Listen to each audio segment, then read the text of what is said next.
Well, good morning, good morning, good morning, good morning, good morning, and good morning, everybody. Good morning, everybody. Welcome to another episode of The Morning Glow. Welcome to another episode of The Morning Glow. Got a great broadcast lineup for you this morning, as I hope and I pray that we always do. I'm not important, just a question asker. My name is Raheem Aljume.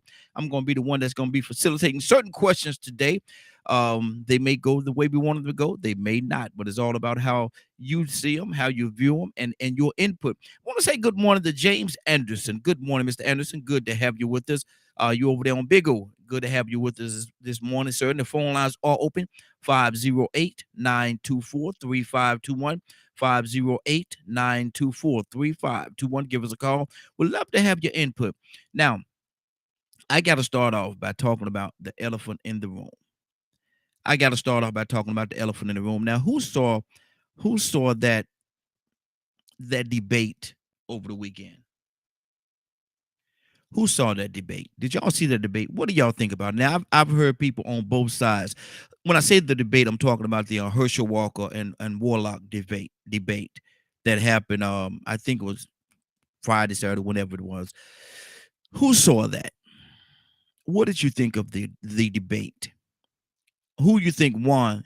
And oddly enough, I've seen both sides. I've seen people say that they think Herschel won. I've seen people say that they think that Warlock won. I want to know from you. What do you all think? Did you all see the debate? Who do you think won? A few things kind of stick out to me. One being Herschel Walker. Good morning, Shu G. Good morning to you. One being Mr. Herschel Walker and his props. Now the young lady that was asking the question, the mediator, if you will, she had to get on him several times about his prop, about bringing a prop. She said, you know the rules, you knew the rules, you knew what was said. Good morning, Cecilia. Good morning. Say you know the Carl. Good morning to you, Carl Davidson. Good morning to you as well. The phone lines are open 508-924-3521. 508-924-3521. Give us a call. We'd love to have your input. Talking about the debate right now. And what do you all think about the debate? Some people say that they think that Herschel won. Some people say that they really feel as though Herschel won. Say Warlock Hood hid behind some of the questions. Larry, good morning, Larry. Good to have you. I want to know from you all. Please give me a call. 508-924-3521. Don't have to stay on here long. I want to know who you think won. And I was talking just now about the props, and how Herschel came out there with props, and the mediator, she got on him several times. Talking about you cannot have props. You know what the rules are. Blah blah blah. He tried to get her to stand down on the props. A fake badge. A fake badge. Wow. Rico, good morning, sir. How you doing this morning? Man, I can't complain out, man. Just out here enjoying another beautiful dark morning, but it feels great. Yes, sir. Yes, sir. Hey, good to have you, brother. Did you look at the debate over the weekend, the Walker and Warlock? Yeah, man, I watched it, man. Then I watched it again last night, man. Man, give me the real the dirty brother. What did you think? What did you think about that debate, man? Who do you think won it? Well, I think Warnock won, even though I might have been biased anyway. So, I try not to even give my opinion. But my observation is that it pretty much is an example of how politics go all the way around. To Mm-hmm. me, conservatives and Republicans are bullies, Mm-hmm. and they'll bend and break the rules, and they don't care what you think. Yeah. Yeah. Every debate that I've watched since since I was young, watching Ronald Reagan debate Jimmy Mm-hmm. Carter, man, and Mm-hmm. Walter Mondale. Mm-hmm. Yep. I've seen Republicans just bend the rules, Same playbook. overstep the boundaries, Mm-hmm. And so I saw it again last night. Well, I saw it again last night when I watched it again, and when I watched it the first time. And so, it sort of shows me that the Democrats, they're trying to be too compliant sometimes. Mm-hmm. Every now and then they raise up a funk, but then it's like, okay, let me go back into my nice shell. Mm-hmm. And they don't have any thought behind it. But Republicans, they just like nonstop incessant Yep. on making sure that they're gonna have their will, they're gonna have their way, and they never let up. So it's like we'll forget and move on to the next, you know what I'm saying? While they still make sure in the background they got something moving to get their goal accomplished. But Mm-hmm. I noticed how he didn't pay attention to the rules. None. It seemed like they gave him more leeway. Yep. Yep. But then on the other end, what I didn't like about Warnock is that he could have just straight up answered the question. Yep. Yep. Instead of letting Herschel Walker have a talking point, room to breathe on he won't answer the question. Because a couple of times he could have just said, no, that's a lie. Mm-hmm. But sometimes people are so prepared and so political that they have to go into this spiel when they could just actually say flat out, no, that's a lie. Those people are lying. Mm-hmm. We will prove that. Now, let me ask you this. I'm going to ask you the question like this right here. Do you think a lot of times, and you said it, but I want to, I want to kind of harp on it just a little bit. Do you think that the Democrats sometimes are just being too nice? They're just being too nice, man. Sometimes you got to grab the throat and rip the throat out. Do you think that's what the Democrats should do sometimes? Because the Republicans don't have a problem with doing it. They don't do it in the right way. They don't, like you say, they don't follow the rules, and they're pick a poison, and they'll run with that poison to the very end. No, it's against the rules. When he pulled out their prop, she had to tell him like he's a child 5 or 6 times. You know what the rules are. You agree to the rules. Blah, blah, blah, blah. He kept going and kept going and kept going and kept going. And then he finally settled down and they was able to move on. But she had to treat him like a child, really. And he knew what the rules were. Yeah, I mean, she did. I mean, but that's not the first time. They had to do Donald Trump the same way. Yes, all the time. So, I mean, once again, how should we handle this? Should we just always follow the debate and just concentrate on this one thing? Or should we just make a point to recognize that this is something that they always do, and this is something that needs to stop and needs to be addressed? I'm pretty sure people could probably go back and make sound bites from debate after debate, from city to state to top government, where this happens. That technique, I call it a technique. Yep. And to a certain extent, this is the thing that makes me not trust politics. Because I think maybe if this allows some of the problems that happens to continue to happen. How sometimes you can seem like you're making a fight, or you can actually make it look like you're making an effort to do a job, but really and truly you're making the least effort. And so sometimes I really do believe that sometimes for the bigger good of the system, that they mean to make this happen, let this happen. I mean, prime example, let's go beyond this. The 9/11 investigation. Biggest tragedy, terrorist attack or whatever, unless you want to call Pearl Harbor or the dropping of the atomic bombs a terrorist attack in my mind. But why wasn't that investigated? Why did the Democrats just let that go? Why did they just go along with the flow when George Bush said, oh, we're in a recession? And then Obama came along and said, well, yeah, you know what? We're not gonna have an investigation because we can't afford it right now. It'd be too bad on the economy. No, wait a minute. No. Out of all the things in the world, you should want to find out what happened. Yep. to the smallest degree. Mm-hmm. But they just let it go home. I mean, sometimes here it is. We as a community, a society, as a species of human beings, not just in America, but around the world, look at those buildings fall and let them go ahead and go along with the narrative. And we're not doing anything about it. Mm-hmm. It's like we can't do anything about it. It's almost so like system in place. Mm-hmm. And it's almost like Rico. It's almost like they're saying in a roundabout way that the lives that were lost just don't matter. If you're not going to go investigate and find out what the cause was and what happened, it's almost like they're saying that those lives did not matter. And there's a lot of people that lost their lives in both situations. Yeah, exactly. So it's like, okay, well, it ain't that big a deal. We'll just let it go, and it just goes down in history like that. But look what happened. The same thing they did with John F. Kennedy. Mm-hmm. Oh, it was one bullet. It was one bullet. But when you look at it, no matter how much they spice the film, you can look at it and tell, man, that was two different bullets hitting him, man. Yep. One bullet cannot do that. Mm-hmm. Exactly. And you are telling me that they're going to keep beating this story down our throats, and we have these questions, but they just ignore it and move on with politics as usual. Mm-hmm. Now, we can start and go and fight all these wars and keep spending money in the military, but we can't spend money to investigate 9/11. Mm-hmm. Mm-hmm.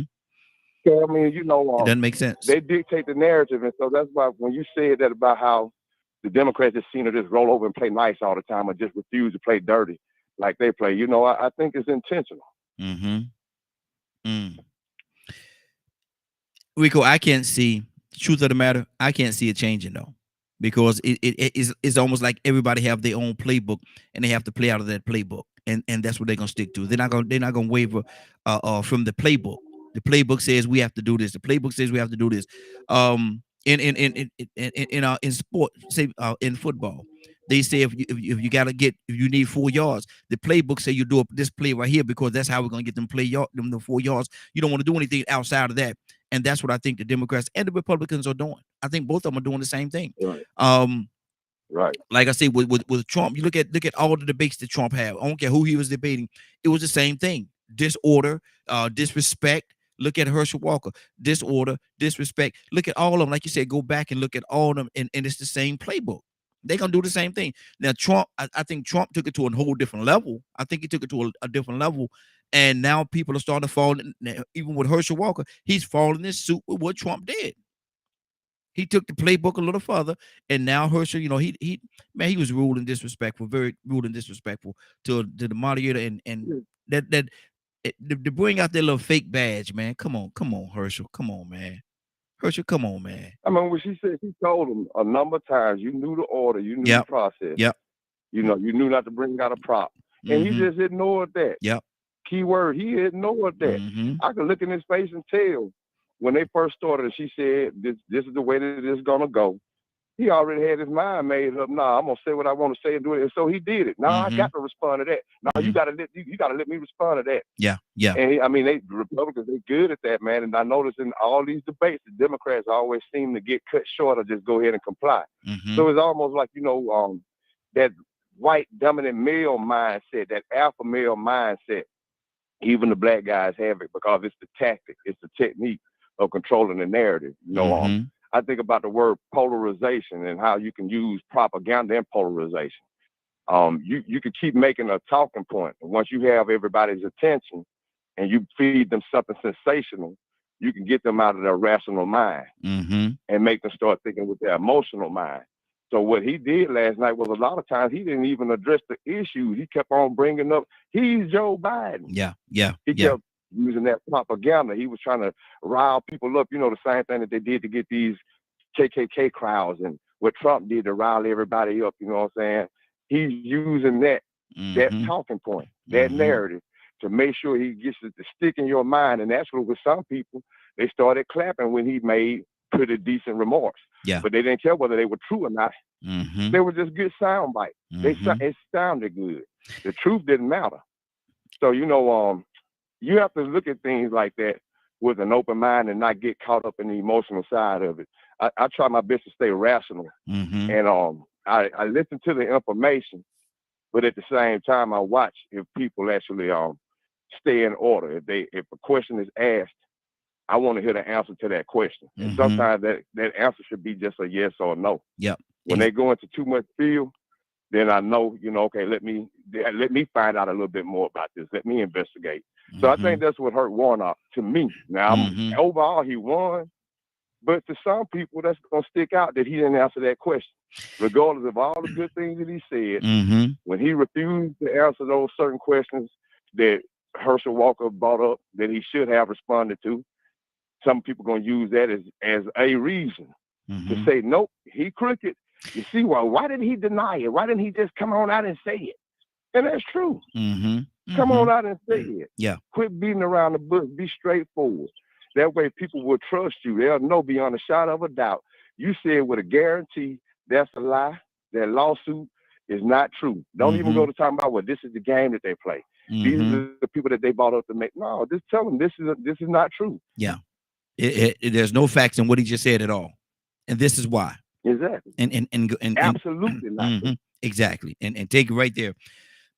How did you feel about when Warlock said two things? And that's when Herschel Walker pulled out that prop. I've never pretended to be a police officer, or I've never had a shootout with a police officer. That sparked something in Herschel, and that's why he pulled that prop. And I truth of the matter, I think he was just waiting on the right opportunity, because he knew that was going to come up. He knew in this debate that's something they was going to talk about. It had to come up, because that was one of the big issues that's been talked about on TV for so long now. So I think he was really waiting on that opportunity to pull that prop out. But with Warlock saying that, what do you think that did to Herschel? I mean, it really made him. It revealed who he really was. I mean, and to be honest with you, Herschel better had known that was going to come up. Imagine if R. Kelly got out and decided to run for president. What you think going to come up? Oh, yeah. This situation. You know what I'm saying? Yeah.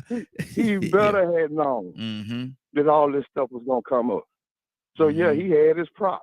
He actually bought it, man. So that, and then when he said that he didn't need any more therapy, he was good. I ain't got no more problem no more. I mean, man, come on. You in denial, man. That's like a person that was once alcoholic. Exactly. They always gonna say that they're in recovery. You know, so man, I think it made him look bad. I think Warnock just, pointed out the truth.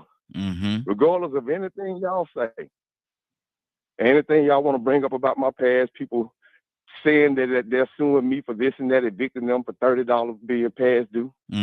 Believe that if you want to. That's right. That's mighty mean and nasty and petty also, if a court, let that happen. Yeah. But guess what? This man been lying about being a policeman. I ain't never did that. Yeah. Yeah. And I have never threatened to have a shootout with the police. So you choose. Yeah. Who do you want? Who? I mean, to me, that's the biggest part. To me, that's the biggest thing that people should take away from that is that man's behavior. Yeah. Yeah. Or lack of. Rico, I gotta say something to you, brother. And I'm gonna say this on air. We'll talk about it for a few minutes. We're not gonna stay on it too long, man. But I'm proud of you, Rico. What's that? Man, Alabama took that loss, and how you went on Facebook and you say, look here, really true. I saw the post that you put, and you say, really, they should have lost three. They should have lost 3 games, and you pointed out some of the things that they were not doing. That and you say some heads should roll and stuff like that. Or, some people should lose their jobs, and I was like, man, this dude, man, he ain't hiding behind it. He ain't hiding or trying to defend, that they lost. He's telling them what happened and how they've been messing up for the last couple of games. And he said, they should have lost. Really, they should have. I think you say something to the fact that they should have lost 3 games. I was like, wow, he's telling the truth. He's telling the truth. That's his team, and I know how much you love the Roll Tide, but the truth is the truth. And you spoke that. So that's why I say I'm proud of you, man. A lot of people, when their team lose, they're gonna make all kind of excuses. Oh man, we this or we ain't that or we blah blah blah. No. You say this is what's going on in Alabama right now. This is this, right, and it's this, right. And they should have lost 3 games by now. They got lucky and they won those other games. It just came out today and they lost. Go ahead, speak on that, brother. Nah, I mean, when people say keep it real or keep it 100, I mean, what else is it supposed to mean? Yeah. Or when you call it being a camera, when the truth is what it is, that is what it is. I mean, true enough, the referees did play a part in it, and some of them calls they were sort of suspect. But no wide open touchdown, the referees didn't have nothing to do with that. They didn't throw the ball, they didn't block. They didn't defend that receiver, or they didn't run that route. That was just, hey, you got beaten, you weren't ready, you weren't prepared. So, I think I told y'all last week or week before last, it's hard for me to actually give a story that I know that really is true about somebody else and try to give a fake name. I'm so real that when I tell y'all these stories, I don't even know how to give y'all a fake name. I really don't. I have to catch myself. I can tell on myself sometimes, you know what I'm saying? But at the same time, I know what to tell. Exactly. But it's just about accountability, man. I mean, if you can't hold yourself accountable or the people you love accountable for the part they played in success, in failure, then don't give them credit when they play a part in success, but you should give them credit in the part they played in that too. But we have to, just as much as we praise them, we have to also let them know where they may need to improve. And when you refuse to address that, then it'll come back to bite you like it did with that game or with anything else. In my situation with my son, there are plenty of things I have to hold myself accountable for. I probably could have been out of this situation a lot sooner had I made some different decisions. I might be forgiven for him. I might not be forgiven for him. But, at the point in time when I was thinking, maybe I was thinking with the wrong, I had the wrong priorities in place. Maybe I was depressed, but I have to still hold myself accountable.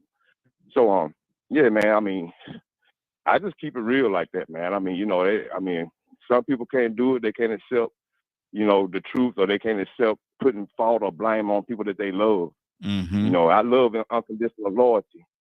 But if I really want the best for you, then I got to let you know where you messed up at or where your flaws is, so you won't continue to mess up.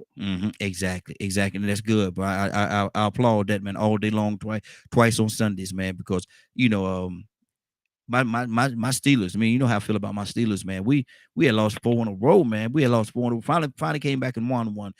But man, I told everybody, I said, man, what's going on with your defense? What's going on with your team? I said, man, our defense is terrible, man. Our run defense is absolutely terrible. They did better. They did much better yesterday.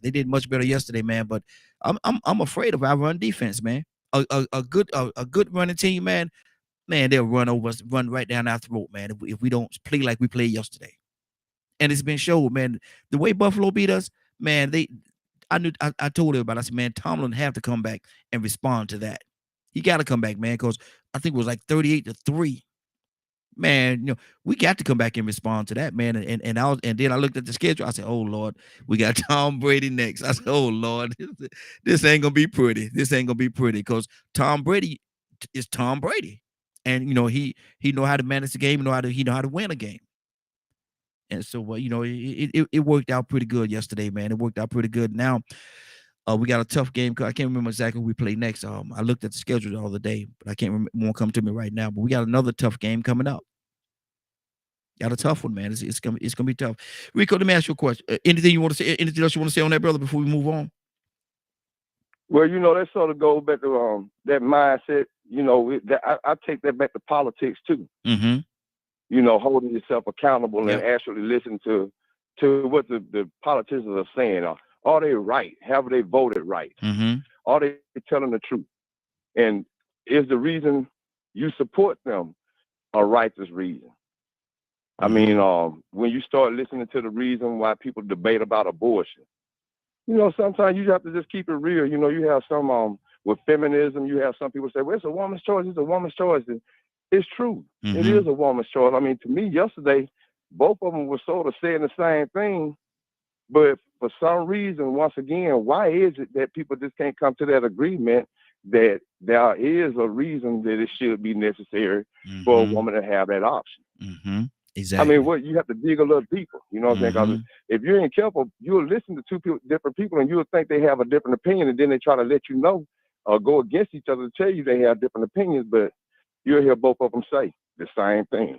Herschel Walker pretty much said that I'm against it, but at the same time, I think it is justified when a little girl has been raped or something. You get what I'm saying? Or when a woman's life is in danger. Yeah. But Warnock pretty much believes the same thing. But if he don't say it the way Herschel said, the voters going to take that and use that as a reason to dismiss who they're going to vote for. So it's like, just be real with yourself and tell the real reason why you vote for some of these people. Exactly. If it's because of money, you want to stay out of a certain tax base or whatever, or Just say that's what it is. But Mhm. don't use other reasons And and Rico's say that's the reason why you don't support somebody. absolutely. I think they play that same game, man. They just, the community, the society, the public, we're not really honest about what we want in politics or in government. Mm-hmm. So we really don't vote the way that, our heart tells us. Low income white people voting Republican. Think about it. Mm-hmm. Mm-hmm. What is it that they're hearing that makes them think that they should vote and go along with white nationalists Mm-hmm. and elites? Exactly. Exactly. I mean, Some it's just, folks. when you start thinking, what is your base? So, Mm-hmm. yeah, man, you have to just keep it real, man, and admit the reason why you vote the way you vote. Admit the reason why you don't take care of your children, all these different things, man. People have to be open and honest about why they do what they do and not try to blame everybody else because they do have choices. Mm-hmm. Hold yourself accountable. Exactly. Exactly. And a lot of people, man, truth of the matter, a lot of people are going to vote for Herschel because he's not Warlock. And that's just what it is. They're going to vote for Herschel Walker, regardless of how terrible of a candidate he is. All the stuff that they see, all the stuff that's on the table, all the stuff that's come out about him, they will vote for him. They will vote for Herschel Walker because he's not Warlock. They want to get Warlock out of that seat, and they'll vote for somebody else. They'll vote for anybody. They'll vote for their puppy, man. I vote for my puppy instead of voting for him, and put the puppy in office because they just don't want Warlock in office. Not saying that he's the best, not saying that all the stuff that he do is the best. No. I wouldn't say that at all. But at the same time, look at the track record, look at the individuals, and vote based on the individual of the characteristics of the individuals, man. And I can't see, if you put them apples and apples, there's no way that this thing should really even be close. I'm thinking. Shouldn't be. I mean, if you ask yourself, how is he even in this where he is now? Mm-hmm. So you think about his status, his celebrity, mm-hmm. his history, a legendary history in sports. Mm-hmm. He is sort of what you call a unicorn. Mm-hmm. He's on some Jim Brown type of stuff as far as athletic ability. Mm-hmm. And so some people are so distracted by that. They're polarized once again by fame and celebrity. So they allow people like him and Donald Trump to get momentum and pick up favor because they are sort of thinking more emotional than rational. Mm-hmm.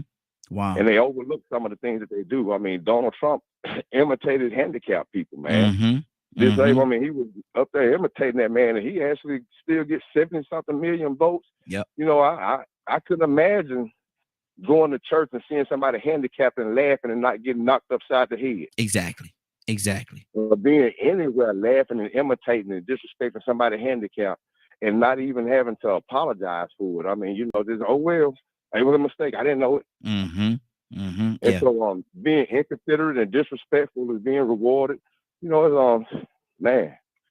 wild, but he's a celebrity. He was on wrestling being disrespectful and loud and brash, and the crowd was in a frenzy. Mm-hmm. They was worked up emotionally. Yep. Yeah, look at Trump firing Vince McMahon. Yeah. You're fired. He came from The Apprentice. You're fired. He fired celebrities. Mm-hmm. Mm-hmm. And all the rappers want to be rich like Donald Trump. Exactly. So, he used his fame and celebrity, and he knew he had this appeal about himself, and it worked. And, he told everybody I could shoot somebody in the middle of Manhattan and still get elected president. Won't nobody do nothing. And he was telling the truth. Mm-hmm. But that's what happens. People can use that influence, that fame, and that celebrity. So that's what happened with Herschel Walker, probably. Well, that's what has happened. A lot of people voted for him just because they liked the way he ran that football. Exactly. It has nothing to do with political, not knowing or anything about politics at all. It has more to do with, like you said, his celebrity status, and that's ridiculous to me, because you give this man a responsibility. That made it more favorable. Mm-hmm. His position made it make more sense, but deep down inside, it's just the fact that he was, that he played football. That's the favor that he really has. Mm-hmm. Mm-hmm. Wow. And see, people don't understand what it is, man. You're giving this man all of his responsibility for the state of Georgia. You're giving this man all this responsibility, and he's not qualified. He's not qualified at all. Has no idea what he's doing or what he should do, or what. Okay, even if he win, what do I do next? You have no idea, brother. None. None. And so that's girls are talking crazy, talking about people need groceries. Yeah. Everybody need groceries, You know, everybody need grocery, but not groceries. He don't even put the S on it. Yeah, He not just say groceries. grocery. I'm like, what? Man, can you imagine him representing the people in the Exactly. country? Exactly. Man, they're gonna think everybody in Georgia like that dude, man. Nah, man. Everybody ain't man, no, don't do that. But Rico, I'm gonna change up on you for a second, man. I want to ask you this question right here. This is a topic that came to me, and I want to speak to you on it. And other people gonna start coming in. We're gonna continue this conversation. But what is the difference? What is the disconnect in regards to chivalry? What is the disconnect in regards to chivalry? Because some women will tell you, and it's crazy to me because I open the door for a woman, you know, do different things, because I was raised that way. But a lot of times when you open the door, a lady will tell you in this day and time, I don't need you to open my door. I open the door for myself. Rico, what is wrong with that, man? Well, it's a number of things, man. You know, once again, being the bad guy has become sort of favorable and profitable. You know, I don't know if you remember at a time when we were coming up where people were saying they love roughnecks and they love thugs. You know, I remember when I was younger, how women would say, man, I like you. You street smart, but you book smart too. You a thug, but you book smart too. And I'm like, yeah, I can remember when I made that decision because being nice actually started being looked at as being soft. I think entertainment and media started glorifying the Rambo, Commando. You know, what I was saying about that Republican is always about war and guns and being tough. I think that took over and it got to a point where, you know, you start associating that with being rude and disrespectful because it became rewarded. It became profitable. You know, if you think about it, you see different movie scenes that stand out where people were just disruptive. Nicholson did. You can't handle the truth in the middle of court. Yeah. Man, that was a lot of disruption. I mean, you know, you have these different scenes where you see people just out of order. So I think being nice and being kind and being cooperative started being looked upon as being soft. And then you take the feminist movement, you know what I'm saying, that they don't want women to be too soft because being soft is being considered being submissive. Being barefoot and pregnant, just being told what to do. You know what I'm saying? So if you got to open the door for me, now come on, I ain't that weak. I can open my own dang door. Yeah. What you trying to say? I'm weak? What you trying to say? I can't open up? Too nice. Yeah, exactly. Oh, I can remember being told by women that I was too nice. You too good to be true. You too nice. And I'm like, well, wait a minute. I thought I was supposed to make sure I was respectful and kind. I'm like, what's going on? So I knew some people weren't being taught that. Yeah. Just like I knew that some men were being taught to look a man in his eye and how firm to give a firm handshake. But at the same time, you know, you hate to say chivalry is dead and Southern hospitality doesn't exist anymore. You know, hospitality, but to a certain degree, man, this dog eat dog world mindset made courtesy a weakness. Because you can't be too courteous and people will step over you in today's world. I mean, it's like, you know, hey, the rich get richer, the poor get poorer, the have-haves and the have-nots don't have. You know, and they'll tell, you know, if you hear it from some people, they'll tell you, well, look, man, if you ain't got it, it's because you ain't trying.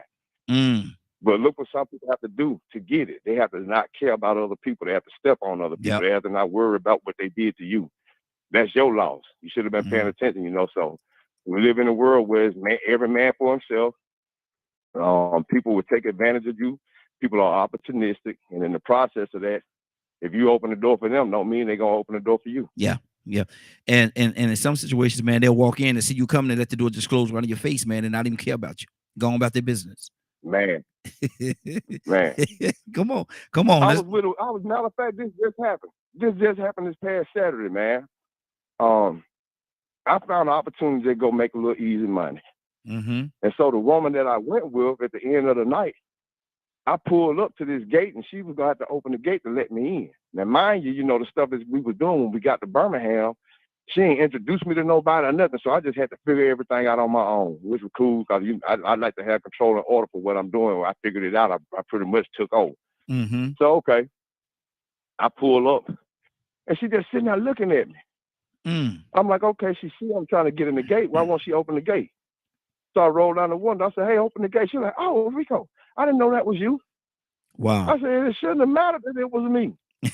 Exactly. Just open the gate. I'm thinking to myself, let's open the gate. I mean, Mm-hmm. what are you doing? Well, because I went, so she went to try to open it after I already done put my car in park and got out and opened it myself. I'm like, well, I'm out now. Oh, Mm-hmm. I didn't know it was you. I said, well, I figured you would do just out of kindness. Yeah. And so that was big to me. That little simple situation really showed me how Mm-hmm. people were acting. They Yep. don't know you, or if you're not beneficial to them, you Mm-hmm. know, they don't care what you're doing. They don't care who you are. I ain't fixing to be kind because Mm-hmm. it calls for a time to be kind or courteous. And see, my whole thing with that, Rico, and the sad reality of it is this, man. It really don't cost you anything to be nice to somebody, to be kind and to be helpful. It doesn't cost you. It's not gonna cost you. You know, in certain situations, now sometimes it can. Sometimes it can cost you because people take advantage of you and different things like that. But I think as a whole, in the whole scheme of things, man, I don't think it costs you anything to be. It don't cost you anything to hold the door for that person. It wouldn't cost her anything to open the gate for you. If the gate, it that's not. I don't think that costs you anything. I really don't. It could cost you not to do it because now you can look at her in a certain way because of the fact that she didn't do it, and now you look at it. It don't cost. Rico, help me out, brother. Help me understand. I might be off on this Yeah, statement. just a step in when you see somebody needs assistance, or you could actually make something easier for somebody, Mm-hmm. and it Mm-hmm. don't hurt you. It Yeah. don't take nothing but for you to just stand there and hold the door for an extra second or two. Mm-hmm. Exactly. I mean, I hold the door open for me. Yeah. You know Me what I'm too. saying? If Me I'm too. going in a door and I see they getting out of the car and they about 2 or 3 seconds away, I just don't let it slam in their face. Exactly. I'll hold it on till they get there. I might Mm-hmm. not let them walk past me, but they'll grab the door, you know what I'm saying? And sometimes they say thank you, sometimes they don't. Yeah. Exactly. But it's just, man, I don't get it, man. I see it all the time. People not Mm-hmm. being courteous. So, when they say chivalry is dead, to a certain extent it is. I mean, it doesn't pay to be courteous. It Mm-hmm. doesn't pay to hold a door open sometimes. But, sometimes I guess to me, that's just going to be a habit that I Yeah. have. If I see a woman taking her trash out and she's having a hard time throwing it in the dumpster or whatever, and you know how sometimes women could be too prissy. It Mm-hmm. might be leaking or something. They don't want to get their hands dirty. And you want me to help you with that? Mm-hmm. Mm-hmm. If you're an older person, Yeah. man, it's all about just being humane, I guess, man. Mm-hmm. I think Exactly. being chivalrous is being, humane. Mm-hmm. Mm-hmm. Brother Pete, good morning, sir. How you doing this morning? Doing good this morning. How about you, sir? DKM Radio Hey, panel, listen all this morning glow. yes, sir. Doing good, doing good. Asking a question. Well, first, before we get there, man, did you see that debate over the weekend? I, I heard just a little bit of it. Herschel didn't do too bad. Mm-hmm. Well, when he shined that bad, when he raised that badge, though, well, that was it. What's wrong with it, man? What's wrong with Herschel, man? Tell me what's wrong with it. Hey, man, he like a special whole band of people all wrapped up in himself. Mm-hmm. Just have to see which one we dealing with when you deal with him. A man is something serious. Yeah. He's something serious, and I can just imagine him up on Capitol. I vote for us to raise the flag as we burn it and establish it as the rag that we use to fly. What? Okay. That's who y'all voted in. Take the mic from him. Take the mic from him quick, please. Look, mute his mic. Mute his mic right now. Mute it. Don't turn his mic back on. Don't turn his mic back on. Whatever you do, don't turn his mic back on. Also asking the question, what is the disconnect regarding chivalry? What is the disconnect regarding chivalry? And I'm asking that question along these lines right here. If you say you want to open the door for a young lady, or just be a gentleman, if you will. A lot of ladies will tell you in this day and time, I don't need you to open the door for me. I can open the door for myself. What you think I'm weak and all kind of stuff. So I'm asking the question, man, what is the disconnect in regards to chivalry? We're in a cultural, social. Your mic is just a little bit low, brother. Okay, we're in a cultural. Can you hear me better now? Yeah, there you go. Better now? Go ahead. Mm-hmm. we're in a cultural, social war. Mm-hmm. Morals, principles are under assault. The positionings to change. It's a social engineering type thing. So Mm-hmm. while it hasn't gone anywhere, the old ways, the old school ways, That's are very much still present. They got them Mm-hmm. a new truck. That's the security. Mute your line, Tucson. And see, they fighting for us to get trucks and cars in the different colors. But the thing is, we're in a social war, right? Mm-hmm. And the moral premise and different things are under assault to change. But the old school ways are still very much prevalent. Mm-hmm. This is why being rooted and grounded in yourself, knowing yourself. Pete, let me ask you this question: stand. Who's exercising the old? Who's exercising the old ways? Is there a lot of people that's actually exercising them in this day and time? Because some guys. Yeah, I'm gonna be honest with you. Mm-hmm. I see it all the time. Just a week ago, about 5 a.m, I stopped at a convenience store, and I was amazed at how everybody was holding the door for everybody else constantly on Mm-hmm. the way in, on the way out. Mm-hmm. I'm just sat there for about 5 minutes and observed how everybody, all genders and ethnicities, were being courteous to one another just repetitively. Mm-hmm. I just sat there and looked at that and I said, Now, we hear these narratives so often about all the different options and variations and experiences that we have that exist that are real. Mm-hmm. But I sat there and just watched for 5 minutes and everybody was humane, they were courteous, they were civil to one another, and I doubt very seriously that they knew each other. Mm-hmm. Mm-hmm. Okay. So it's also something that's being pushed on us as a narrative, while it's very real and prevalent and present, Mm-hmm. right? Mm-hmm. I hold the door for people like my brother Rico was saying. I do the same thing. Yeah. I did the same thing this morning, but I also have a little joke behind mine because I hold the door for a man, and as he walks through, I catch up to him and say, "You know why I did that?" They be like, "No, why?" I said, "Because I respect my elders." Then I'll walk off. Give him a little laugh first thing in the morning. And oftentimes, I'm very silver on my face. Mm-hmm. So oftentimes they'll laugh and then they'll turn and look and say, "Hold up, man. Who you calling the elder?" You looking like the elderly up here. But it get your day started, have a moment, get a little laugh, get a little smile, ease a little tension, keep it moving because Mm-hmm. it's really not that serious. We find that most people are just people just trying to survive and live their lives. Exactly. Like I say, we're hit with a narrative, right? Mm-hmm. And if we keep listening to that drum, then we'll recognize it. What you give energy to, you create and manifest. Mm-hmm. Don't forget that. Exactly. Rico, talk to me, brother. Yeah, I agree, man, and that's where sometimes when you don't realize you are a leader, but when you strike it up, you the one to initiate it. You set the tone. A lot of times people will follow. Mm-hmm. Because once you get people's attention and they notice you do something a little different, and they see it don't hurt nothing to do that. Yeah. Don't hurt nothing but for me to stand here another second or two. Mm-hmm. So let me hold the door open for somebody else. Now they might be distracted in the phone. Sometimes people might be walking around texting and they going back and forth, cussing and fussing. Mm-hmm. They ain't paying attention to nobody opening the door for them. They just moving. But I believe that you can set the tone like that. So I mean, you ask, who are the people that's doing it? Is us. It's people like us. Yeah.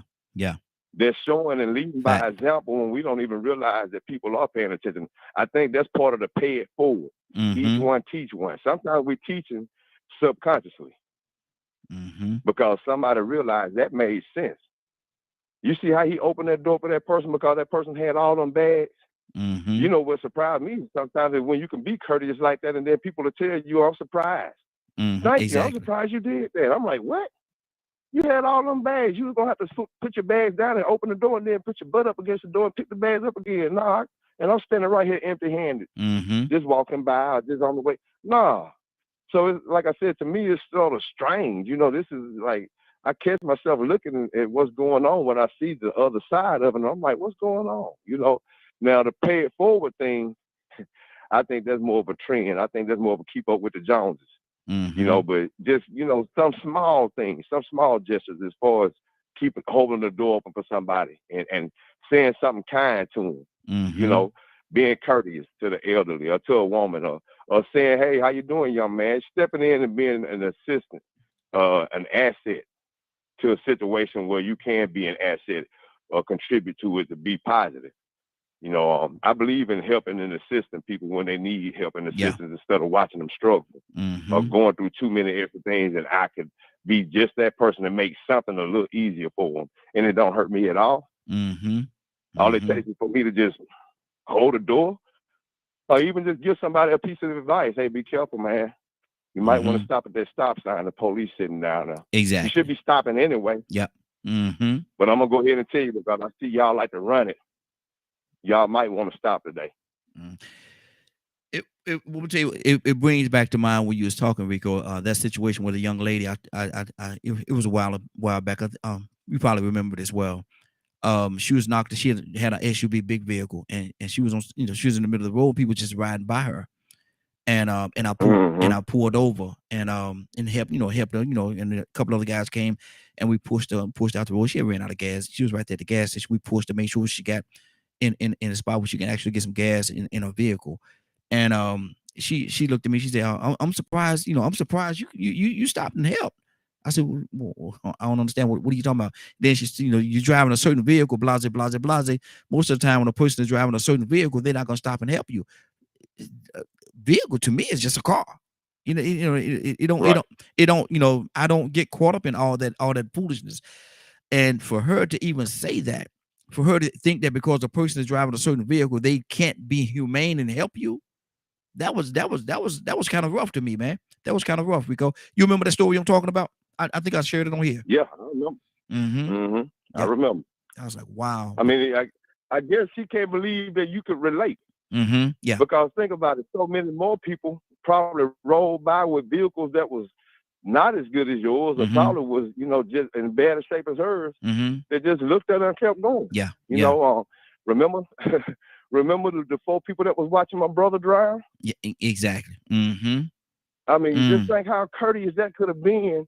Look, before we even went and changed clothes to jump in the pool, I'm watching them swim like dolphins.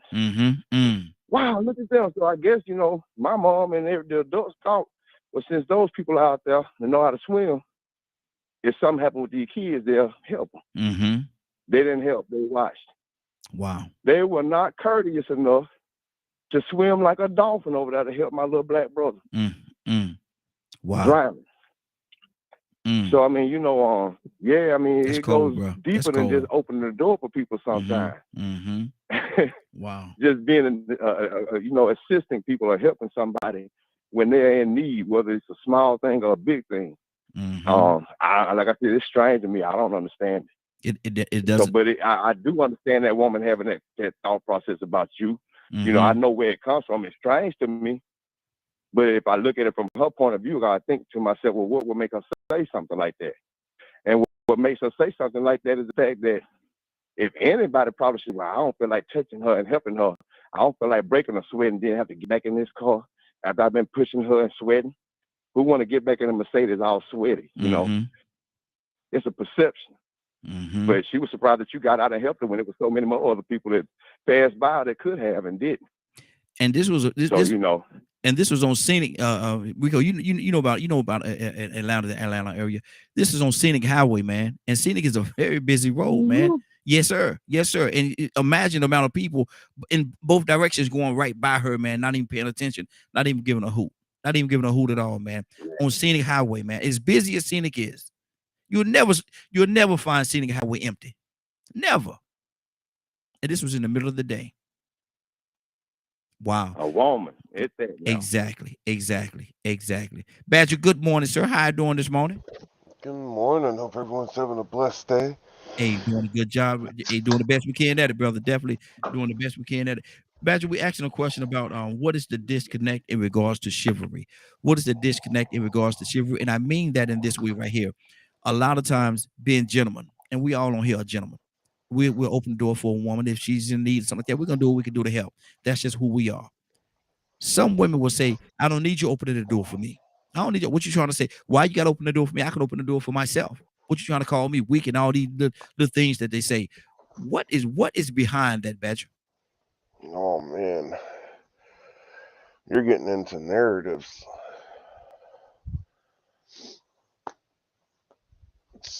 Man, with so many things that's happened in America, and I guess you could also say in some other countries as well, that some of the narratives that have been pushed in the way some men do certain things, Mhm.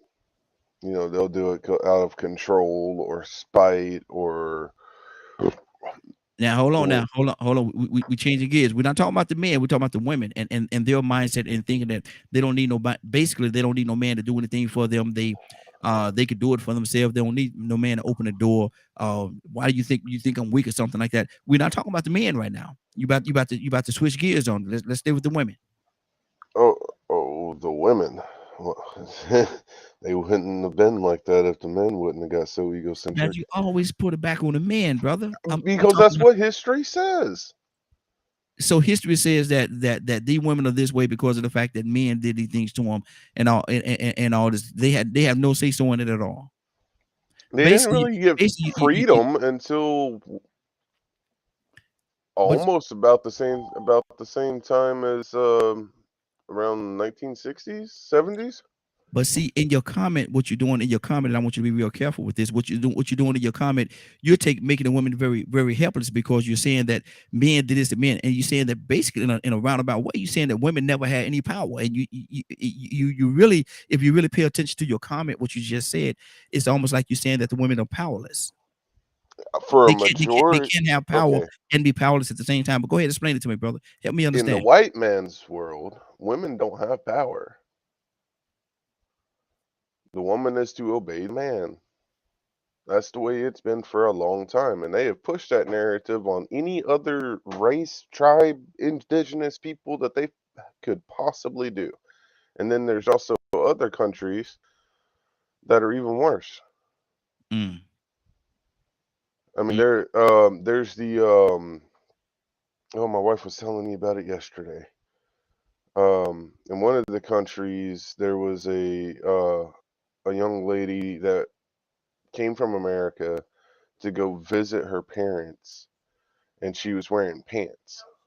No, wait. Okay, what was it? Came from somewhere in the Middle East. Went home. Where was her home? So essentially, she ended up getting thrown in jail because she was wearing.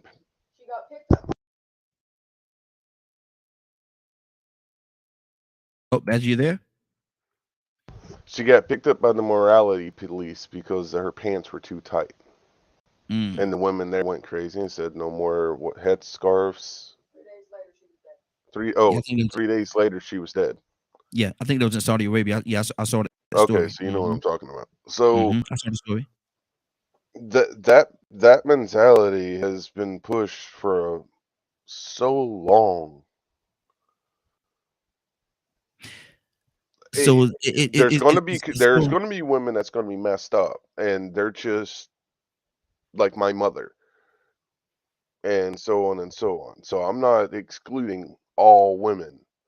Mhm. But see, my issue with that, and I could be wrong. You know, got quite a few people on here. As a matter of fact, Captain just called him. We'll go to him in just a second or two.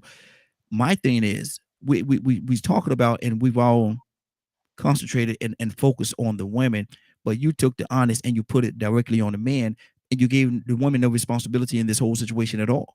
And that's where I have the issue at. Rico, what's on your heart, brother? Oh, you took me wrong. Yeah, I mean that's once again that's how like Herschel Walker did last night. You want to. I mean, I see where Badge is coming from, but I I do. think it goes back to what he was saying last week about how he wanted the word thing. Mm-hmm. Now this is what I see. In some instances, women say stuff like that. Once again, like with the girl that was surprised that you helped her. She's surprised to see somebody actually do something like that because she hasn't been exposed to those type of men. Mm-hmm. She may not know what it is like to be around a gentleman. But now, in some instances, you have wolves in sheep clothing. And see, when you do things like open doors for women or be kind and nice to people, You have the appearance to be a gentleman and be charming. Some people know that that's a technique to appeal to people in a positive way. But then you turn around, how you doing? But then some of those same people turned around and did terrible things. So, you know, it's a you know, in some cases it might be a suspicion thing. They don't trust it. They're not used to people like that. Boy, they come from people don't do things like that. Remember I said earlier that I met women before they told me I was too good to be true? Yeah. How thoughtful I was and how kind it was. It wasn't the material things. It was the respect that they was like, this is strange. To me, it was normal. So, you know, there has been things that happened in history, throughout history, where people used kindness and took advantage of it. And, you know, it hasn't happened in all cases, but it does happen at times where people can be kind to you and then actually set you up. You know, it's almost like the child molester with the candy or the puppy. You get what I'm saying? Yeah, yeah. So they are suspicious of you because everywhere they've been, when people pretended to be kind and nice, they took advantage of them. Got you. So I think that's where the disconnect happens too. Because when you look at society, you look at other people's situation, you like, in relationships, you know somebody's cheating on the other, you like, oh, I didn't even know she was cheating on him, and he was cheating on her, and he looked so nice, and he seemed like he was so good. I didn't know he was beating on them children. I didn't know he was touching that little girl. He seemed so nice. You know, charm, man, you can have a lot of charm by observing it, and like I said, understanding what being kind can do. You know, you have opportunistic and dangerous people out here. You know, this dog eat dog world, people will use that same door they opened up for you to walk in. And as soon as you walk past them, they hit you upside the head. Yeah. Wow. Give me that watch. 50. So I mean, you know, I can understand why it's, people are suspicious now in these days and times. Exactly. 508-924-3521, 508-924-3521. Give us a call. We'd love to have your input. 508-924-3521. Asking the question, what is the disconnect in regards to chivalry? What is the disconnect in regards to chivalry? Meaning, a lot of times when a gentleman try to do something real nice for a woman, open the door, if you will, they would say something like, I don't need you to open the door for me. Make the man feel bad about trying to be kind to him. I don't need you to open the door for me. I could open my own door. What you trying to say? I'm weak or something? I can't open my own door? Captain, what does that say to you? What does that mean? And good morning. How are you doing this morning? Hey, good morning, everybody. I'm doing fine. Thank you for asking. Yes, sir. To be honest with you, dear brother, I think all women like to be catered to. I don't know no women who don't like to be catered to. And if they have a problem with men being men or being gentlemen, then clearly that's a small, very, very, very small percentage. The average woman don't mind seeing a man be a man. I think that it is kind of somewhat being very rare in a society that is promoting a lot of masculinity as it relates to some of our women.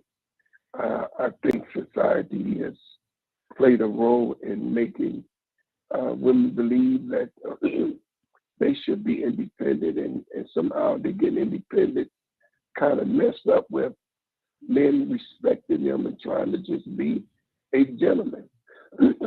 I think that the majority of women don't mind chivalry. I think the majority of women love to see men open up the door for them, love to see men greet them in a way that makes them very much feel this is the benefits of being a woman. But I just think, to be honest, Raheem, I just think that the majority of women love to see men be men and treat them the way they need to be treated. That's my opinion. Okay, good. Captain, let me ask you this, and I agree with what you're saying. As a whole, I definitely can agree with that. But my thing is this: I've seen some women. You go to them in the morning, and majority when I saw this, majority of the time it is a woman that's doing this. You say good morning, and they're looking and say, well, what's good about it? And I'm like, wow, it's morning time. Your day is already Your day is already in a way where you even asking what's good about this morning. I've seen women, and it blew my mind. Like, blew my mind just to have a person that, you trying to be good, you trying to be kind or whatever, and you say good morning, and they look at you talking about what's good about it. That blows my mind. Want to comment on that, Captain? Or we're gonna go to let me see who we got here. Tucson.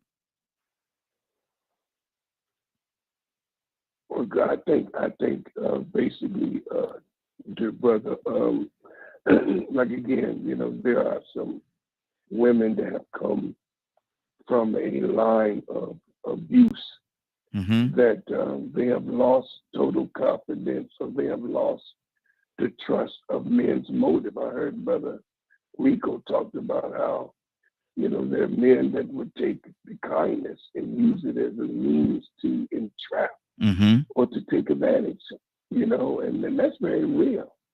It's almost like now, man, we're such distrust of each other, and we're so distrustful of each other's motive.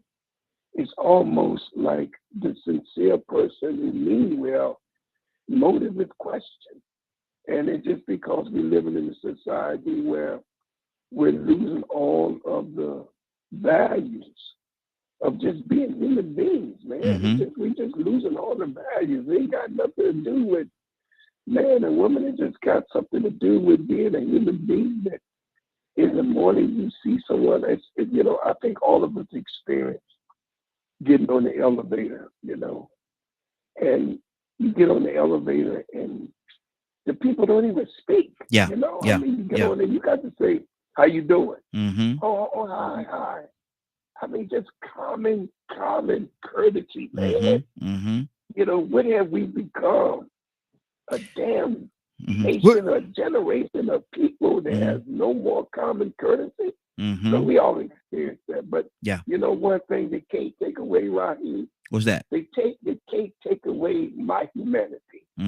Nobody can rob me of being the kind human being that I am. Yeah. So even if you don't speak, so what? So what? I am. You know why?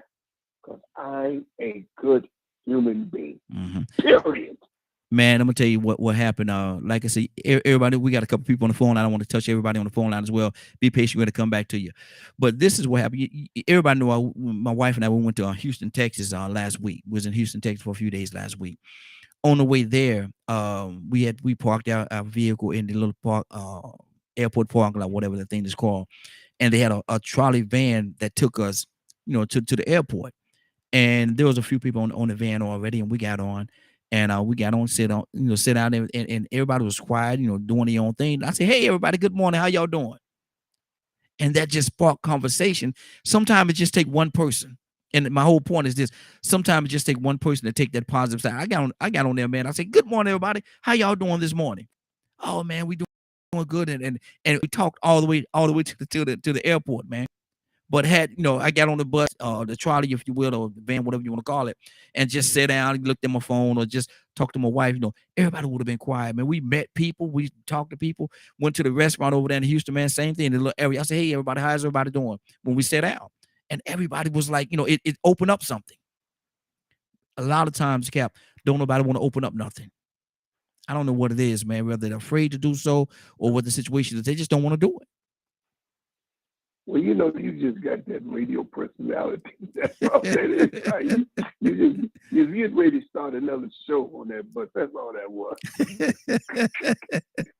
So you look, Captain gonna do me like that, Lord Jesus. Captain gonna do me just like that.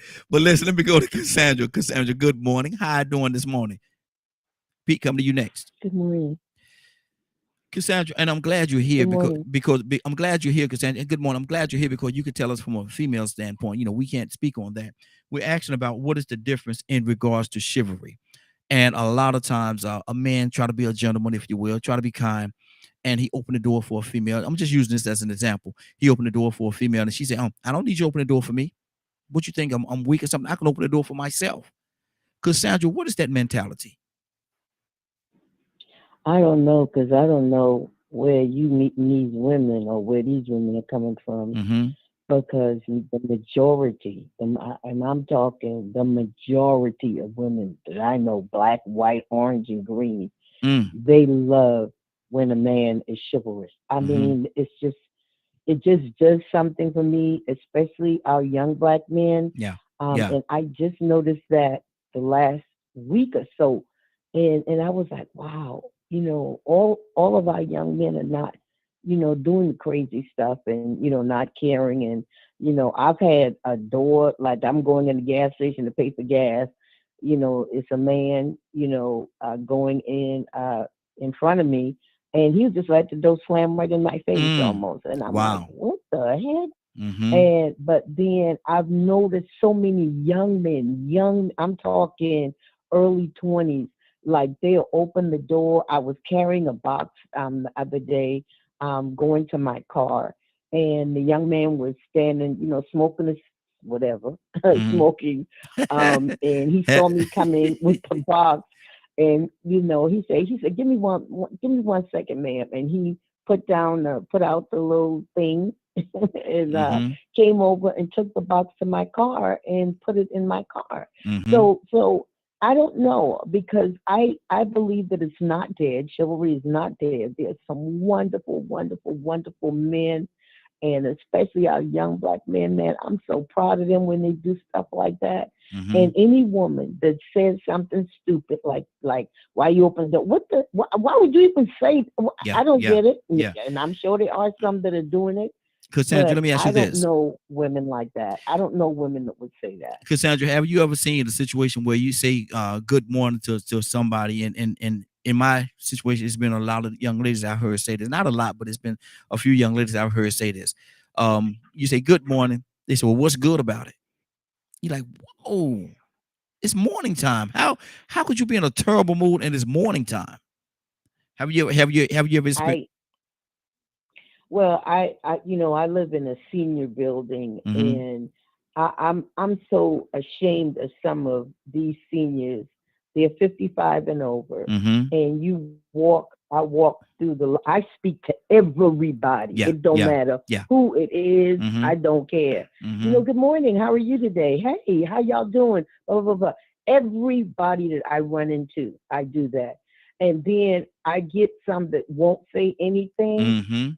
And one day I was walking through, I think it was last week one day, I was walking through, and it was like three of the older ladies sitting there playing cards. And I said, good afternoon, how y'all doing? And one of them spoke and the other two didn't. And as I turned the corner, one of them said, I can't stand her. She always jumbo, what is it, joyous or something? Wow. Yeah.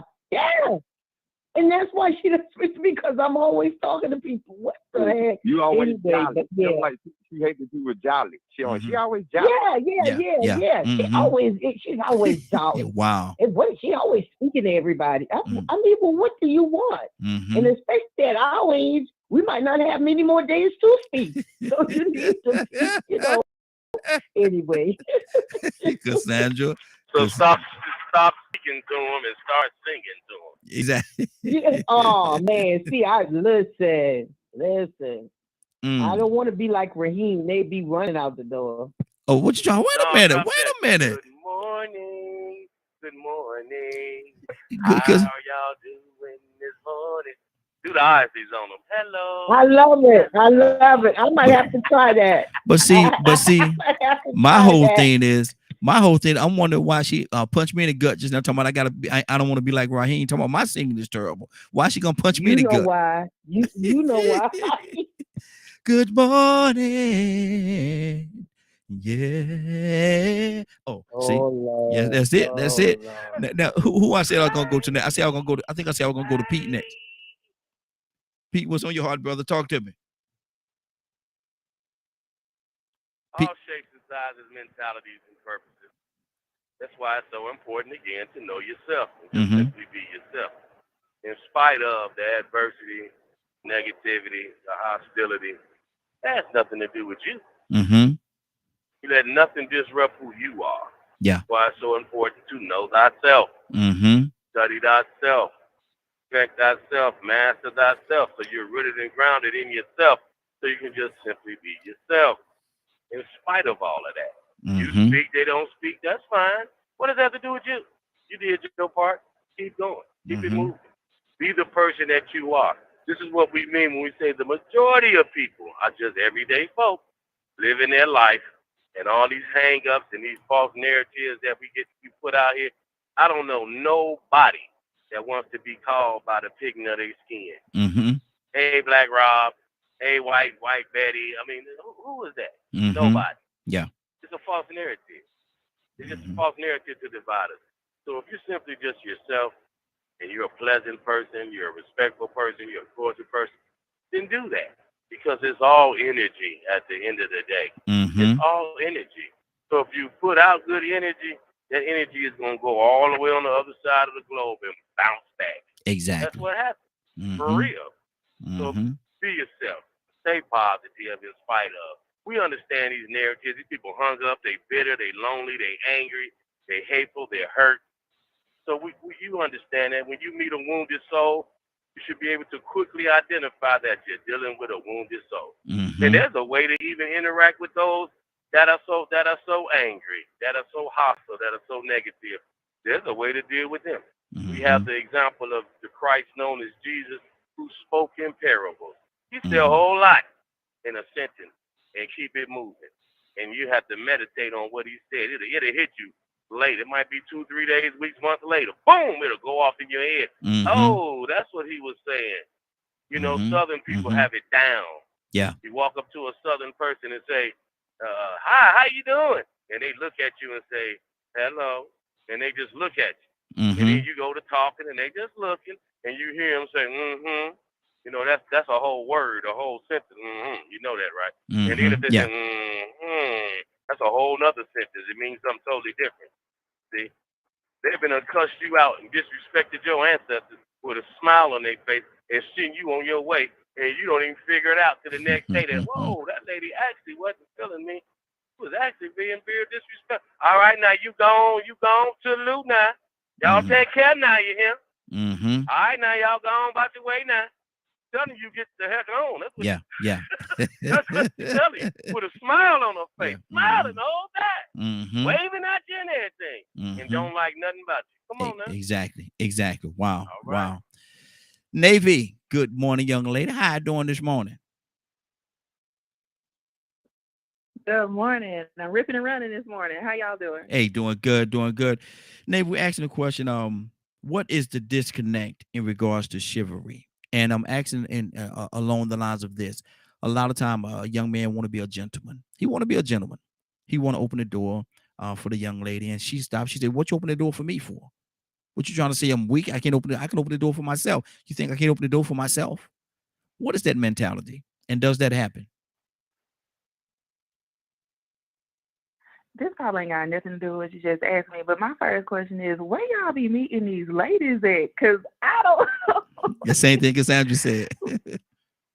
Thank you, Navy. Thank you, Navy. Like, I'm like, look, I'm never going to turn that down. Like, and even though, to answer your question though, I honestly feel like that it comes from exposure, experience, and expectations. And what I mean by that is, like, I'll use myself for an example. Now, y'all know I've shared my story. I grew up a certain way, and that was my experience.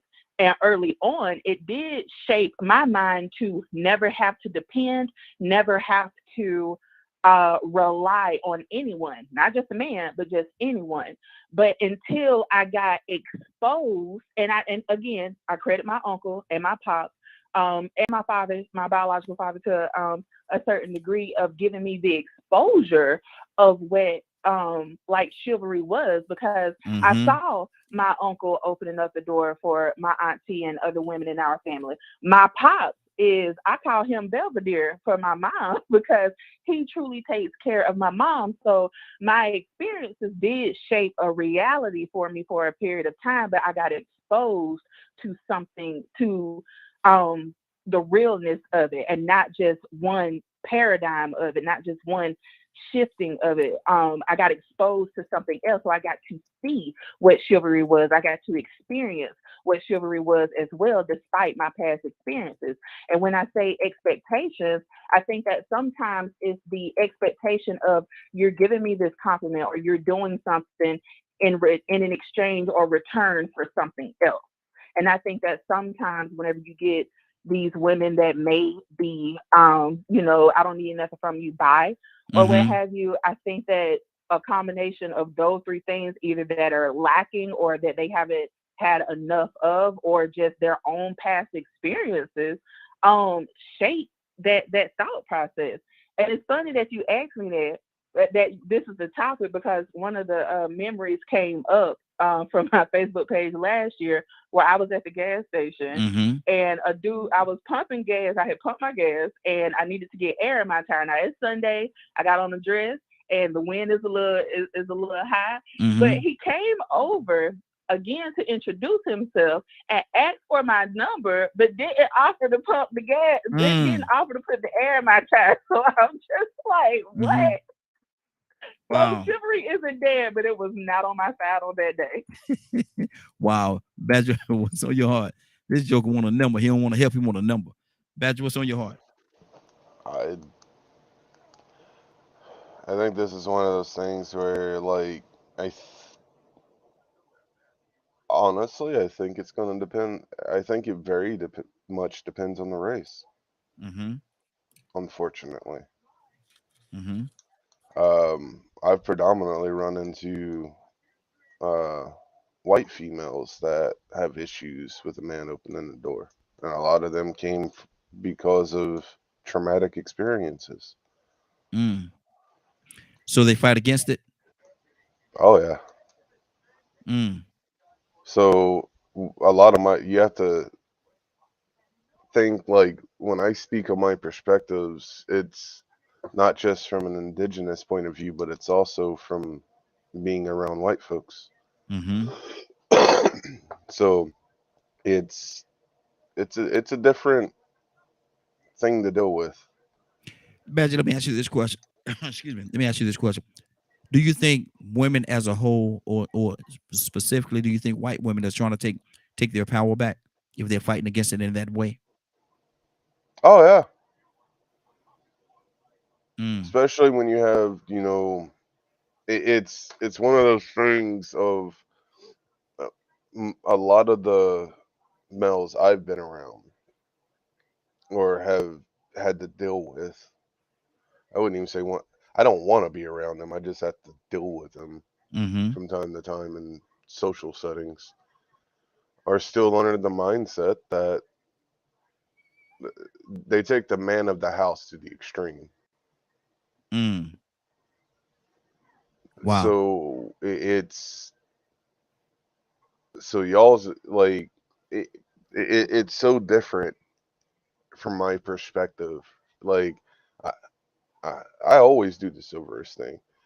But there are some women that I've literally had just stand there, not speak a word, and wait for me to close the door before they open it. Mm.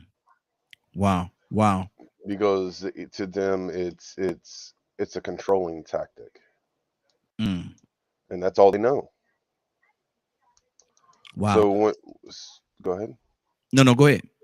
So when I speak or and things like that, I hope some people on the show don't take it so personal.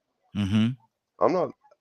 If in the black communities it ain't like the way I'm talking, then fine. I'm sharing my experience Mm-hmm. and my view. Mm-hmm. And it's So go ahead. no, and that's all you have, your experiences and your views. Go ahead. Right. So when I'm speaking on the history and the things like that, it's me seeing. I can't tell you the amount of women I've ran into, predominantly white, that I can't leave my husband, but your Mm. husband's abusive. Yeah, but the preacher said that according to the Bible, I can't leave him. I must help him find God. Mm-hmm. And that is the mentality mindset. So when they actually do get out of those relationships, it's a whole different beast. Yeah. Yeah. Wow. Wow. So I applaud, but also on like the flip side, it's when people like with music today using the B word so much, and then you ask the rapper who's using the B word in their music, is it okay for someone to call your daughter that? And they go no. Then why are Mm-hmm. you singing and calling women that? Mm-hmm. Wow. So it's and then there's women that support men like Trump. He's so easy to use as a like cannon fodder. Um, so It's a I lot. th- It's a lot. It's a lot. yeah, I think if there were more good men, it wouldn't be such an issue. Mm. I think there's plenty of good men out there, though, brother. I really do. I'm talking Five, about more than what's here now. okay. 508-924-3521. 508-924-3521. Give us a call. We'd love to have your input. Curtis, good morning, sir. How you doing this morning? Morning, Ryan. Morning, bro. How y'all doing? Hey, doing good. You okay, brother? Yeah, man. Yeah, I had a show in New York this weekend. Oh, how'd it go? Yeah, man. I'm good. Oh, it was straight. Good deal. Good deal. Oh, Curtis, we asking a question. What is the disconnect in regards to chivalry? What is the disconnect in regards to chivalry? Say you being a gentleman, you want to open the door for a young lady, and she look at you, she said, I don't need you to open the door for me. What you trying to call me weak? I can open the door for myself. Curtis, what is wrong with that? mm. Well, I got this saying, chivalry ain't dead. He just went on vacation for a while or so. Mm-hmm. Mm-hmm. I can't say that there's a disconnect. I just can say that there's a misunderstanding. I don't think it's a disconnect. Mm-hmm. Once you push a group of people to have to do for themselves and fend for themselves, doing for yourself and fending for yourself becomes your first law of man. Mm-hmm. See, I think there's an element in society, especially men, who are so chauvinistic and so misogynistic that you get what your hand called for. So you've been disrespecting these women for so long, you see what I'm saying? And you've been, mistreating these women in terms of equitable pay. It's just, I mean, look, man, like you in a society right now where it's okay for the dude to pay for the abortion, but it's not okay for the woman to get it. Mm. Mm. You understand? You're in a society where it's okay right now, it's okay for you to take a woman's birth control away, but you're not dismantling the condom condom companies. Mm. You know, they was it? They have to kill. Yeah. You want to do away with it, but then there's nothing written in the legislation to say that, for example, vasectomies are no longer acceptable against the law. A Mm-hmm. vasectomy is another form of birth control. So, I believe that you get what your hand called for. And I've personally seen where young women of the day really don't understand. Yeah, and young dudes of the day don't understand it either. I literally have been to the movie theaters and we standing in line to get in the movie. And there's about 4 or 5 Caucasian American females in front of me and my wife. Dude in front of them, dude walking the door. He just walking the door. He didn't even reach back to hold the door. Mm-hmm. So the girls they in front of me. I want to open the door. She opened the door, and she go to hold the door, and spin around behind me and my wife is an older lady. I spin around and say, "No, sweetheart, you go ahead. I got it." Mm-hmm. And oh my God. They're like, oh, I'm like, yo, Chivalry ain't dead. He's just on vacation, baby. That's all. Good deal. Good And deal. I let them. And the older lady said to me, "Baby, I'm glad it's still somebody with some sense." Mm-hmm. But at the same time, you do have that element of females. I've been in that situation too, where I'm holding the door, and she walked through the door, and she's like, "You didn't have to hold that door for me. I can hold it for myself." Wow. Oh, you can't open. You know what I mean? All right, my bad, Queen. I keep it pushing. Mm-hmm. Wow. I think you give it that. I think it's a situation that women have been mistreated for so long, man, and looked over that. They're just trying to fend for themselves, man. Good deal. Is it Good right? deal. No. Mm-hmm. Okay. It is what it is. Exactly. 508-924-3521. 508-924-3521. Give us a call. Is Chivalry dead, or is it on life support, or like Curry said, they had to take a little mini vacation? Cassandra, what's on your heart?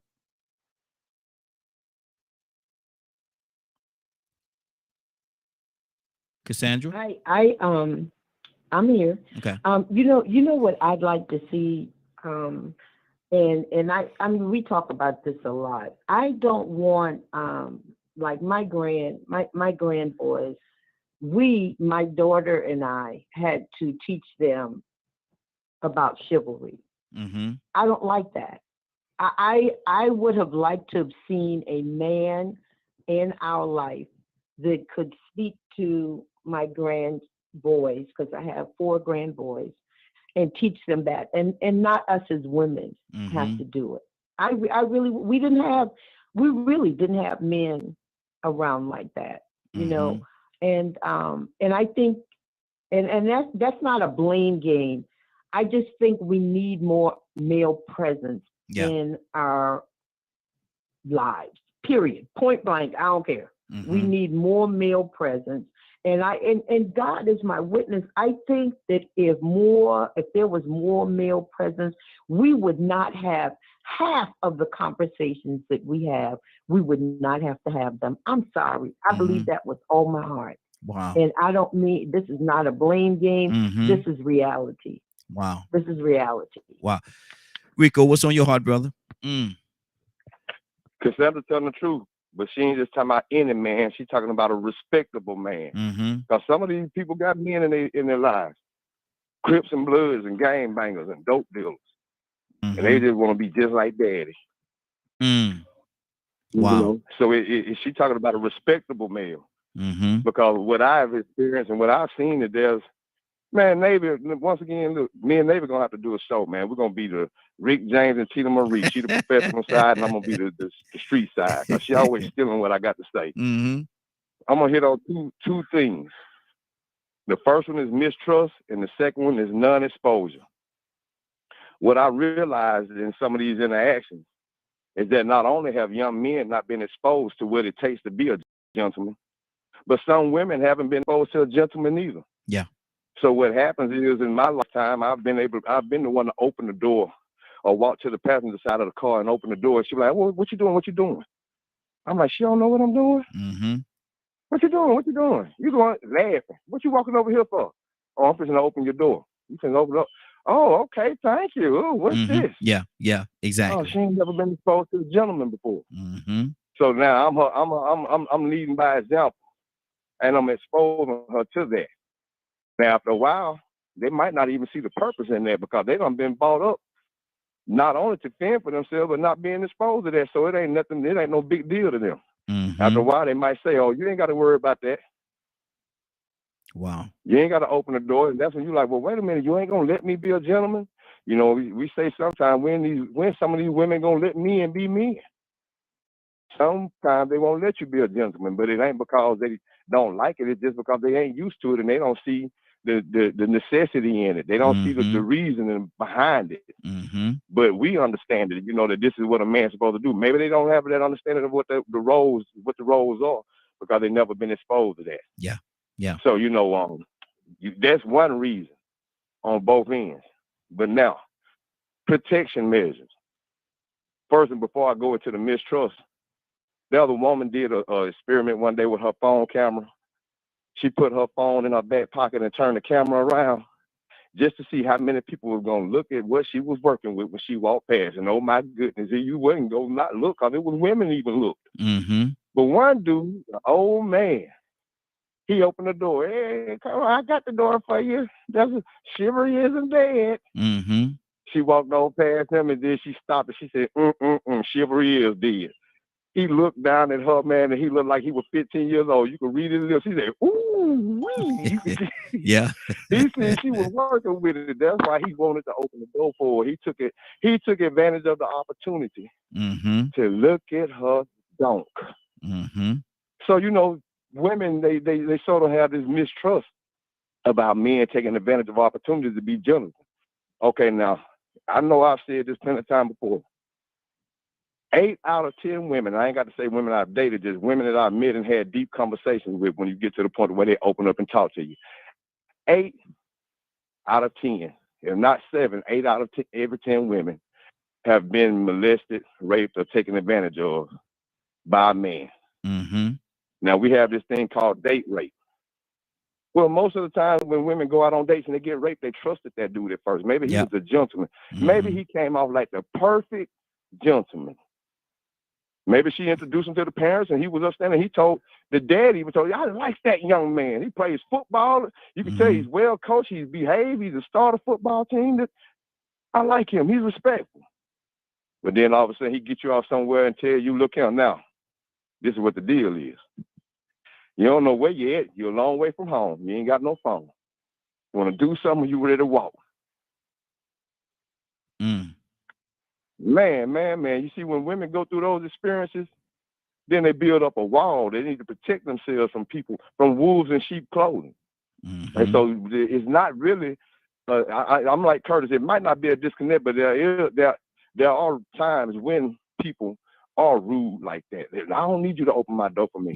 Yeah. Because every time they trusted a man to be kind, he ended up turning around to be a wolf. Yep. Looking for something else. They think, I helped somebody with something one day. Why he give us that money? They thought I was looking for something out of it. No, I was just doing it out of kindness. Mm-hmm. But after you get tired of people taking advantage of you or doing something only to get something else out of you, having an ulterior motive, which may be to open the door so when you walk past, they can look at your butt. Then after a while, you start saying, well, dang, you can't trust nobody. Mm-hmm. I thought he was just opening the door for me just to be nice, but he really was opening the door for me so he could look at my backside. Mm-hmm. And she caught him on camera. Wow. So, I mean, maybe he just was nice to me to get me on this date. Now we out of town and we don't show up to the concert. Mm-hmm. What's going on with you? We show up at a hotel room. Wow. And this wasn't in the plans, but now I ain't got no way out. She trusted. You know, when you trust people for being kind and being gentlemen, sometimes it backfires. So I'm gonna go back to what I said earlier. In my lifetime, 7 or 8 out of every 10 women have been violated or put in a situation like that with a man, vulnerable and taken advantage of, and put in a situation where she doesn't trust men anymore. Mm-hmm. And the other side, like I said, is non-exposure. I'm glad Navy brought that up because, man, when I tell you, she stole that right out of my head. Mm-hmm. Non-exposure is huge on men and women's side. Absolutely. If you grow up not being exposed to somebody that shows you how to be a gentleman or be courteous or be kind, then it's going to be a strange, odd thing to you when you encounter it. Good deal. 508-924-3521. 508-924-3521. Got some more people just call in. Great to come to you in just 1 second. Let me go. Before I do that, let me go to Navy. Navy, what's on your heart? I don't really know if I'm tickled at Rico with the Tina Marie, but I'll take it. But no, I mean, like, I go back to my original statement, you know, that experience, your exposure, and the expectation. But to kind of like, shoot, I lost my train of thought. I don't know, but yeah, I don't really think that I have anything else to add to that. I mean, what I will say is this: I feel like, and this is just me because y'all know I love trauma, not in a morbid, but I do think that the traumas that we don't address in our childhood will show up in our in our relationships, whether that's Mm-hmm. platonic, whether that's romantic, or otherwise. So again, back to that exposure. If all I know is bad and I'm associating this act with what has been done to me, then that's what I'm going to expect. So I don't know. I just think that yeah, that's about it. I Okay. don't really have anything additional to add to it. Good deal. Good deal. Leonard, good morning, sir. How you doing this morning? Good morning, Raheem, and the Morning Glow family. Good to have you this morning. We're talking about what is the disconnect in regards to chivalry. What is the disconnect in regards to chivalry, and meaning you open the door for a young lady and she said, I don't need you to open the door for me. What do you think? I'm weak. I can open the door for myself. And she go into that whole rant. Then what is that saying to you? What's her whole deal? Well, actually, it's obviously she has something else going on in herself. Mm-hmm. Because I have nothing to do with that. Mm-hmm. You're just projecting what's going on in your own head onto everyone else. Mm. Is she wrong? I mean, I don't think it's an issue of wrong or right. I don't think it helps anything for her. Mm-hmm. If that's the attitude that you're walking around with. If you got an attitude walking around that everybody's trying to take advantage of you and all these take things from you or something like that, you need to go get some help. Mm-hmm. Mm. That's Wow. unhealthy. It's definitely not healthy. It's definitely not healthy. Especially if it's just somebody opening the door for you. Yeah. All you got to do is walk in the door and say thank you and keep going. Mm-hmm. Wow. Wow. Matter of fact, you probably don't even have to say anything. Just go on in the room. And just nod. Yeah. Mm-hmm. Because you appreciate someone opening the door for you. Because I open the door for people all the time. Mm-hmm. Exactly. Just to open the door for them. It's just to be courteous. Mm-hmm. And what they could be thinking about it is their business, not mine. Mm-hmm. Wow. That's good. 508-924-3521. 508-924-3521. Captain, talk to me. Pete, coming to you next. Well, I don't know what else we could talk about, Brother Raheem. I wanted to say this. I was thinking about my man Badger. I said, hey, Badger, what you need to do is just go ahead and pass the mic to your wife. We ain't talking to you no more. Put Miss Badger on. I think she got more conversation than you, man. God dog, Badger. I understand every time we talk, we can't make it. I guess you think we make everything a black and white issue, but I don't think we make everything a black and white issue. I don't think that this issue of chivalry has anything to do with black or white. I really think it has only to do with the basic nature of human beings being kind to each other, especially if we are men, and regardless of white men, black men. I don't think chivalry is any different with white men. I don't think it's any different with black men. I just think that we need to understand that as human beings, we have to begin to start practicing courteousness. You know, it's sad that this is even a discussion. It really is. I mean, it's even a discussion. Mm-hmm. We've got so far away from the mark that we're talking about issues that is abnormal. You know, normal civilized people do not wake up with these kind of conversations. Mm-hmm. But we are so twisted by media. We're so twisted by the norms of today that, you know, we really addressing abnormal behavior. Mm-hmm. Wow. Abnormal behavior. But I thank you, Brother Ryan, for, you know, finding these topics. You know, we got some brilliant people on this line. There's no question about it that is qualified to answer any topic that you could come up with. I think what gives the beauty of the Morning Glow is we have so many different perspectives. We got so many different experiences on here, but at the end of the day, I think we're in total agreement in disagreement with any topic you come up with. So I enjoy it. I really do. And Dr. Leonard, it's good to hear from you. I ain't heard from you in a while, but it's always an honor. Mm-hmm. So thank you, brother. I ain't got no more to say. Good deal. Anybody got anything else they want to say on this topic? We're ready to move on to another topic, and I think this other topic gonna be pretty. I think it's gonna be pretty nice. What anybody got anything they want to say on this topic before we move on? Okay, good. Let me go to let me start off with Cassandra. I'm gonna start off with Cassandra. I'm gonna pick on Cassandra for a minute. Cassandra, you there? Yes. Okay. And I want you to hear the question that I'm asking you. Do self-love block love for others? And the reason why I'm asking that question is this: if a person say, I'm gonna look out for my people first. I'm gonna look out for my people first because they're in a voice situation. I'm gonna take care of them first. If anything is left, I'll take care of everybody else. Does self-love, because of the fact that you love yourself and your own people, does that mean you necessarily hate? Does that take away from love for others? Does that mean you hate everybody else because you love your own people first? What do you say to that? Of course not. I mean, and the reason why, of course not. no, the reason why I asked because maybe. Go ahead. Yeah. Go ahead. Yeah, maybe I'm not understanding the question. Some people say it's like a divisive thing that, like I said, if I say I love my people and I'm gonna take care of my people first, I say I'm gonna make sure my people are good first before I go out there spreading my money, my wealth, or whatever I got to other people.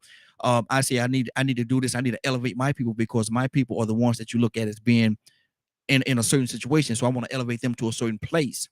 Not saying that they're beneath, not saying that they're less than or nothing like that, but I want to elevate my people first. Does that mean I don't love everybody else? Because some people say that's a sense of divisiveness. No, absolutely no. I can now. I got what you're saying. Absolutely not. Mm-hmm. You should have a concern for when you say your people. I'm going to make it specific to African American people. I want to help everybody, but I definitely know because of the trauma and the different things that we have and still continue to go, I want to work hard at seeing that we have equality, justice, everything that everybody else wants. Mm-hmm. I want to see those for our people, which they have not had up to now. Mm-hmm. Mm-hmm. And still not getting. Yeah. Still not getting. So no, it's nothing wrong with that. I'm pro Black, but I'm also pro everybody else too. Mm-hmm. But I want to make sure that my folk are being taken care of. Absolutely. Pete, what do you say to that, man? Does that mean that that is self-love mean that you don't have love for others? What do you say to that, Pete? No, it does not. It does not mean that, and certainly if you're not going into outrageous areas of extremity, mm-hmm. that's not what it means at all.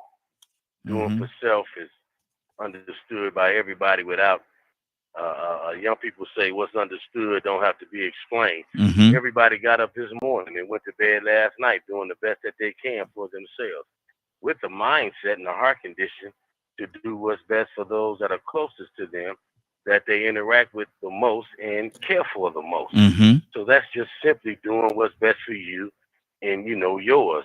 Now when we broaden that out to an ethnicity, mm-hmm. and certainly when we're talking about the native ones, African American, Black, Negro, color, whatever you want to call them, Aboriginal, Indigenous, North, South, Central American, outlying the Mountain Island folk, we have no friends nowhere. So for us to do for ourselves is imperative. We've been fighting for things historically, and we've made some great advances and leeway here in this society, but at the whole time, those advances have benefited others outside of us. And we still find ourselves in a certain condition and position. And more importantly, it's directly on us as a responsibility for why we're dealing with these vestiges of the foolishness that we continue to deal with. So doing for self for us is imperative. Mm-hmm. Now, if that's your mindset based in hatred, or we need to be separated from it. No. See, now you're going to levels of extremity. Not necessarily what we mean. It's not really what we mean at all when we say doing what's best for us and ourselves. It's just lifting ourselves up, benefiting ourselves, putting some safety nets in place for us, some peaceable things so that some of these common everyday nonsense occurrences that we encounter, we don't have to deal with, because I don't have to put myself in a position to even deal with that mindset, with that heart condition, or with that interaction toward me in mind. So doing for self is imperative. It has always been imperative, and it's an everyday part of life. If you believe in any high power, Buddha, Confucius, Muhammad, Ali, Jesus the Christ, that is a belief system in faith that you acclimate yourself to, discipline yourself to, do the necessary behaviors to maintain the relationship in the faith that you say you believe in, to be in line with what the teachings of that faith are. You do that all on your own to benefit yourself. Stop acting like we don't understand the clarity and the reality of doing for ourselves. There you go. There you go. Ibrahim, good morning, sir. How are you doing this morning? Hey, I'm doing wonderful. I was able to attend the a rally up there in Louisville, Kentucky, about friend Jay Johnson, you know, at the NFAC, and very proud to be back. And got a massive headache right now, but proud to be back and be on your show. Yeah, good to have you, brother. Amen. Just got through talking. I mean, about that answers the question. Say that one more time. I said the last person was talking answered the question. Yeah, It seems to be a curse upon us that every time other people talk about our need for melanated people, like all of a sudden, like we done turned our head around and we don't need that. You know, every problem that we need, as far as Elijah Muhammad and others before him said, was to have our own land and do for ourselves. You know, it's not necessarily having a nation and everything, but everything we need. GMO products, we decry that. Then why are we crying about that when we can grow and raise our own crops and our own food? You know, or that we did back during the Nation of Islam days. You know what I mean? They had their own farm. They produced their own fish. They had their own factory to produce bean pies. You know what I mean? And somehow today, I think we lost that. We wanted to cry and beg. As been said, we want to do that to ask the people to solve our problems, and we seem to don't have the ability to solve ourselves. Like we had all kind of excuses, like PSTD from the racism that took place back when, there, and now. Well, I was born and raised in '51. I'm telling you, I ain't talking. He said, "Are you talking about slavery?" No, I'm talking about my lifetime. You know what I mean? What I see, what I observe. You know what I mean? And the first thing is that the way I was taught that God first, family second, the community third, right, and your race fourth.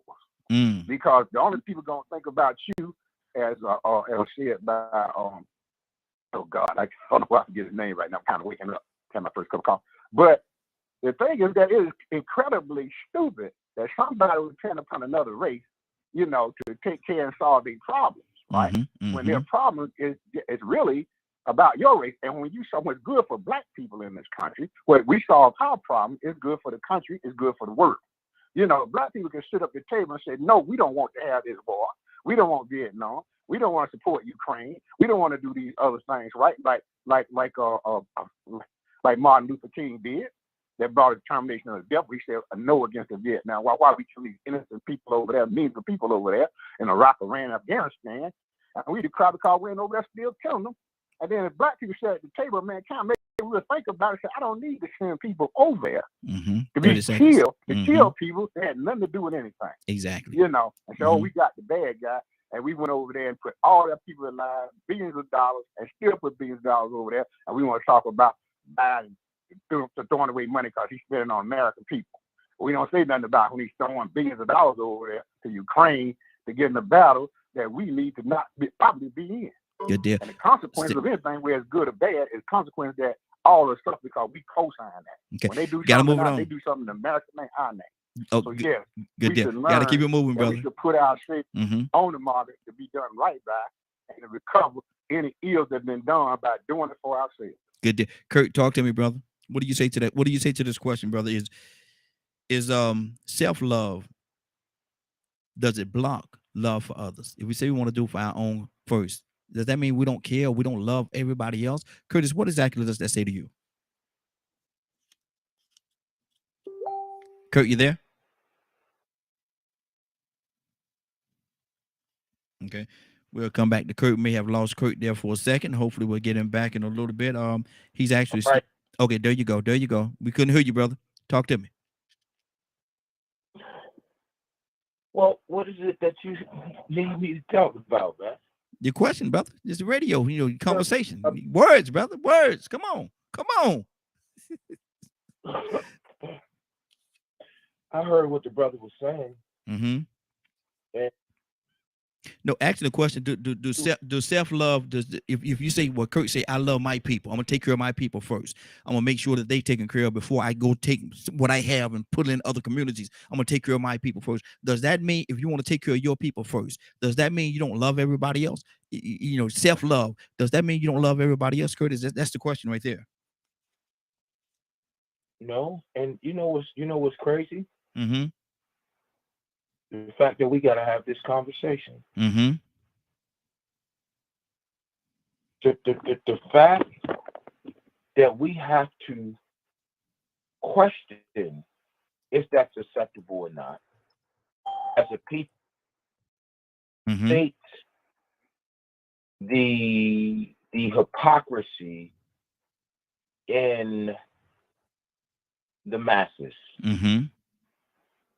You understand?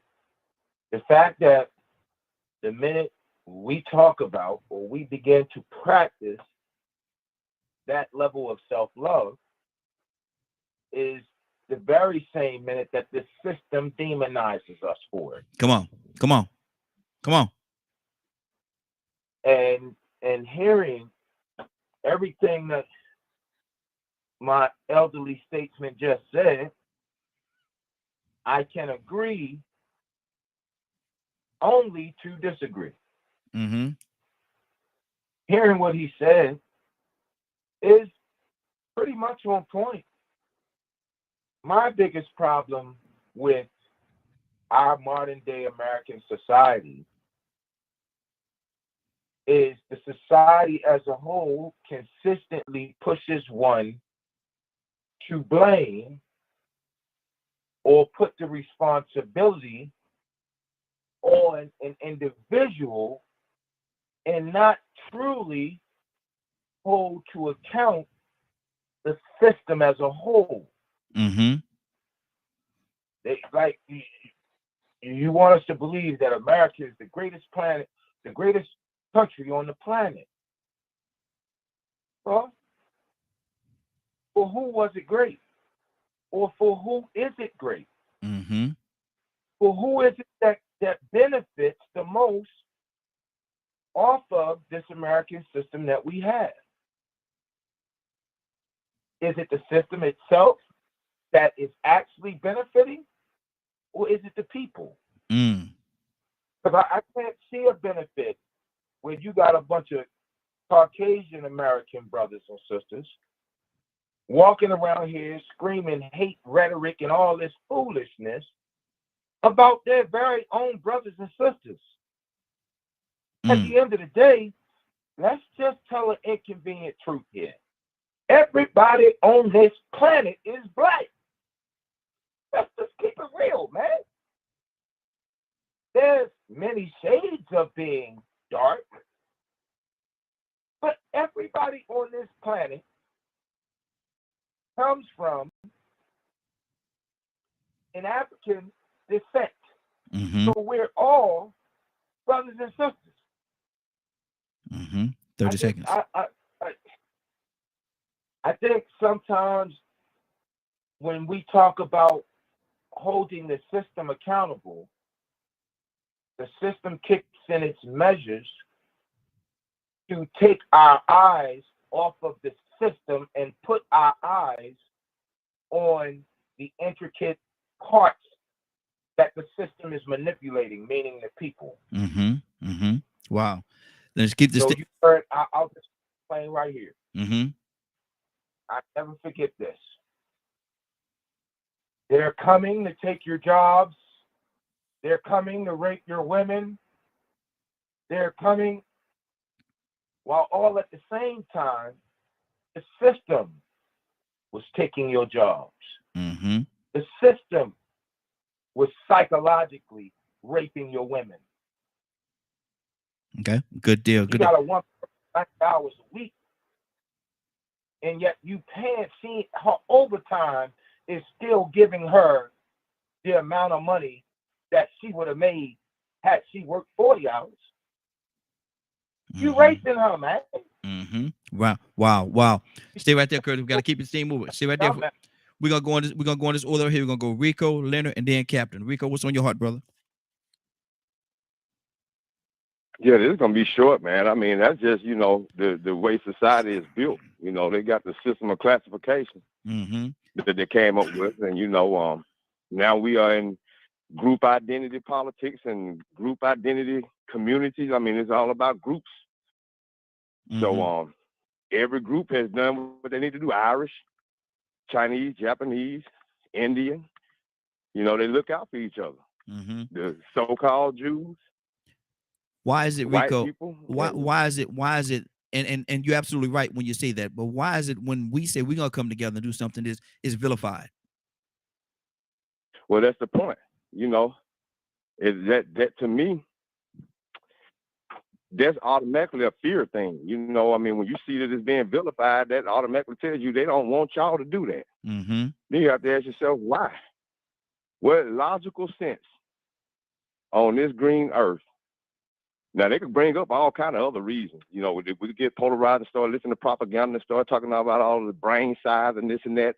But what logical reason would they try to say that we are inhuman and we are 3/5 human? What logical reason would they breed us like cattle? What logical reason would they not want us to do survive in the system that they designed where people are identified by groups? Why don't they want our group to survive and participate and do the same thing?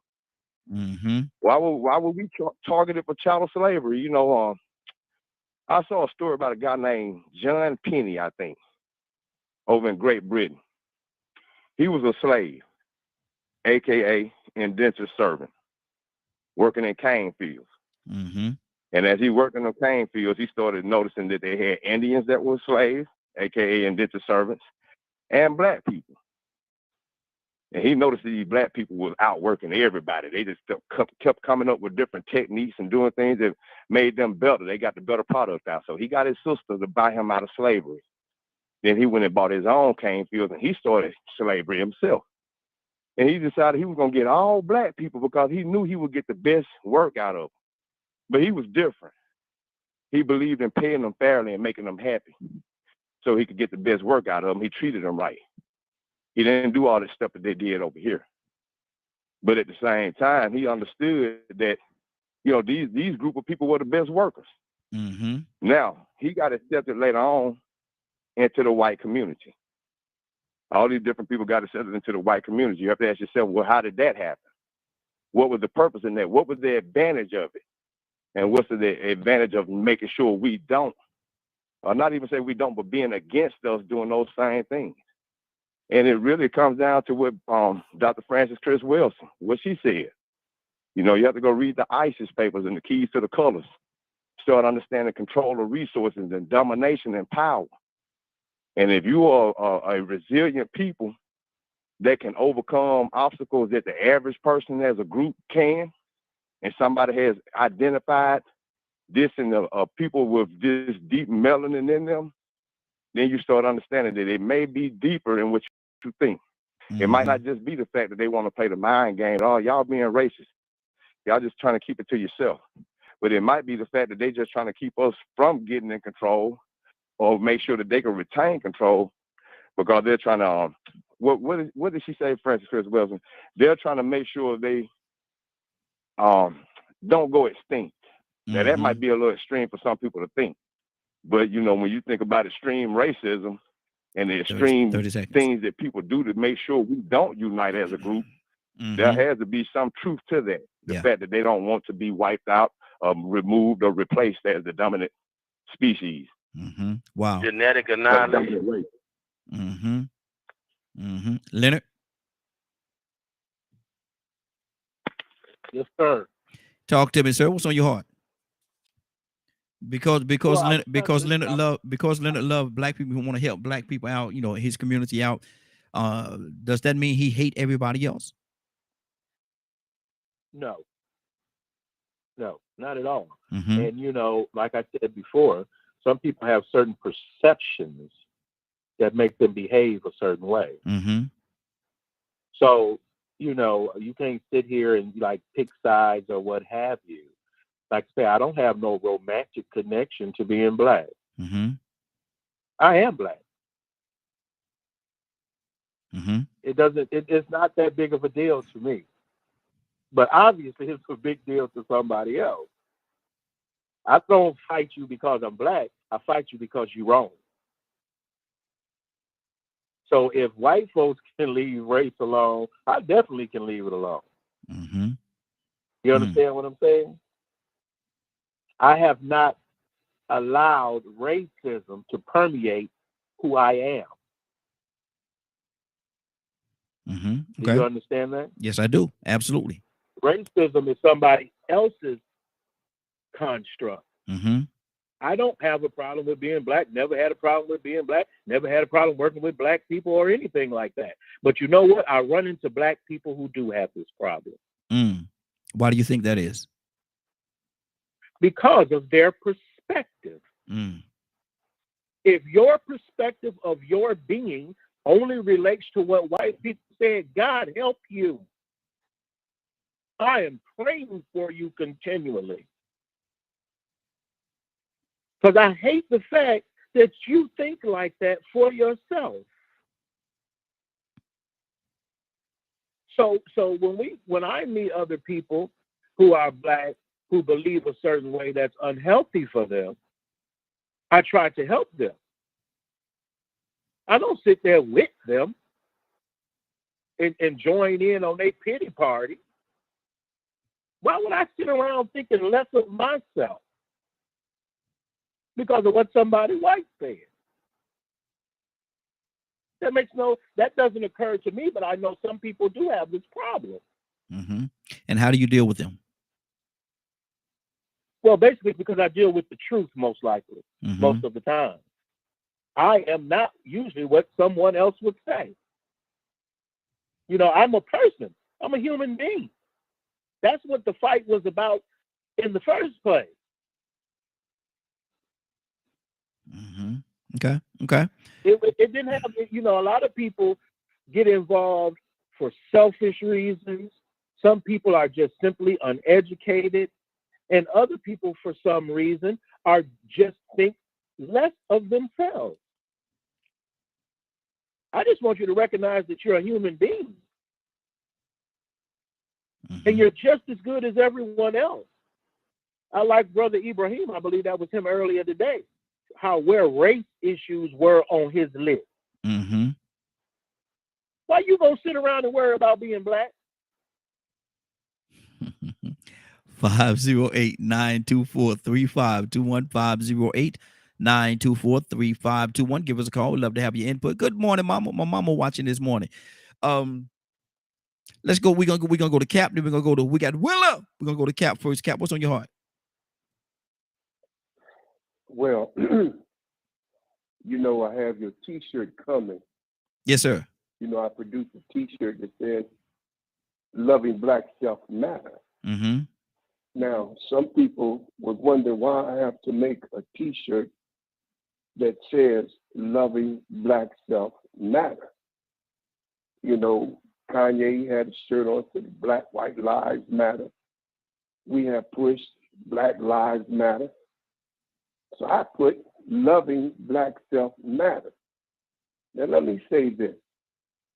When we start loving ourselves, we automatically become a threat Yes. to those who have benefit from our self-hatred. Think about it now. When we start loving ourselves, then we start patronizing ourselves, doing for ourselves, working in behalf of ourselves, and that would break this system that have benefited from our self-hatred. Think about that. Kanye made a statement about the Jews, and they came after him with everything. But one of the things he said is that Black people are originally Jews. or black people are Hebrews. They didn't come back and say he was alive. They skipped away from that. I heard Rico use the word so-called Jews. Now, what are we saying? I looked at a program last night where the Mossad went into Argentina and got Eichmann, kidnapped him, took him all the way to Israel in 1961, and tried him in the state of Israel for the war crimes that he committed when he was a general under Hitler. Eichmann said, wait a minute, I think we need to bring me to a world court and let the world judge me, not Israel. And so Israel said, no, we gave the world an opportunity to bring you to trial, but they didn't give a doggone about you. So we got you. So when you see people who have a self-interest, they have to go sometime against the world. We have to have the same spirit. Come on. That when we are under attack, it ain't got nothing to do with somebody else's, what they think about our demise. Then Jews went all the way and kidnapped my man, abducted him, and then eventually hung him in Israel. Well, what about the crimes that have been committed to us? You see? We got to stop worrying about what everybody else thinks. I like the spirit, but when you come to talking about Kanye and the Jewish people, listen to this. You come after people who are anti-Semitic, but you never Jewish people ever said, you know, you people need to watch your music. You people need to start working a little bit better and not calling the women bees. They never come to talk about what we can be as a human being, but you promote that kind of music until one of the rappers exposed it. That's the hypocrisy that I don't like. But when we talk about do love and self matter, yes, it matters. Because the time we start loving ourselves brings it in to those who take advantage of us. And let me tell you something. Everybody don't want to see black people love themselves. Come on. Because that means you can no longer take advantage of us. And we're on our way to self-sufficiency, and that becomes a threat. So no. People don't want to see us loving ourselves. Oh, no. The prison population would go down. People don't want to see us loving ourselves. Everything, all of the people that take advantage of us on the economic, that would go down. People don't want to see us love ourselves. But I don't care what they think. Loving black self, doggone it, has to matter to us. The hell with everybody else. The heck with everybody else. Let us love ourselves, and I guarantee you, the enemies will come out. They don't want to see us love ourselves. I'm through with it, my brother. Good deal. 508-924-3521. 508-924-3521. Give us a call. We'd love to have your input. Willa! Good morning, Raheem. Good morning. Good morning, Willa. Willa, we asking. Good morning, Glow. Hey, good to have you, sis. Good to have you. Asking the question: Do self-love mean that you don't love other people? And what I mean by that is this: if you say I want to help, well, Willa say I want to help the black community first. You know, I came into $1 billion. I want to help the black community first. I'm not saying I'm not gonna help y'all, but I'm gonna help us first, get to where we need to get to, and then I help you later. Does that mean you hate them?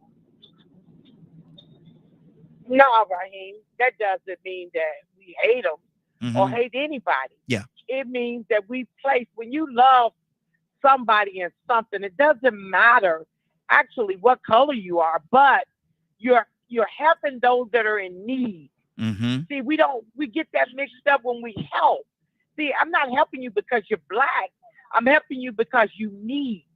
So I'm just looking at our community that need more programs for mental health, and to need more programs for our youth, need more programs for young mothers that are trying to raise children, need more help for our men who are lacking in the home.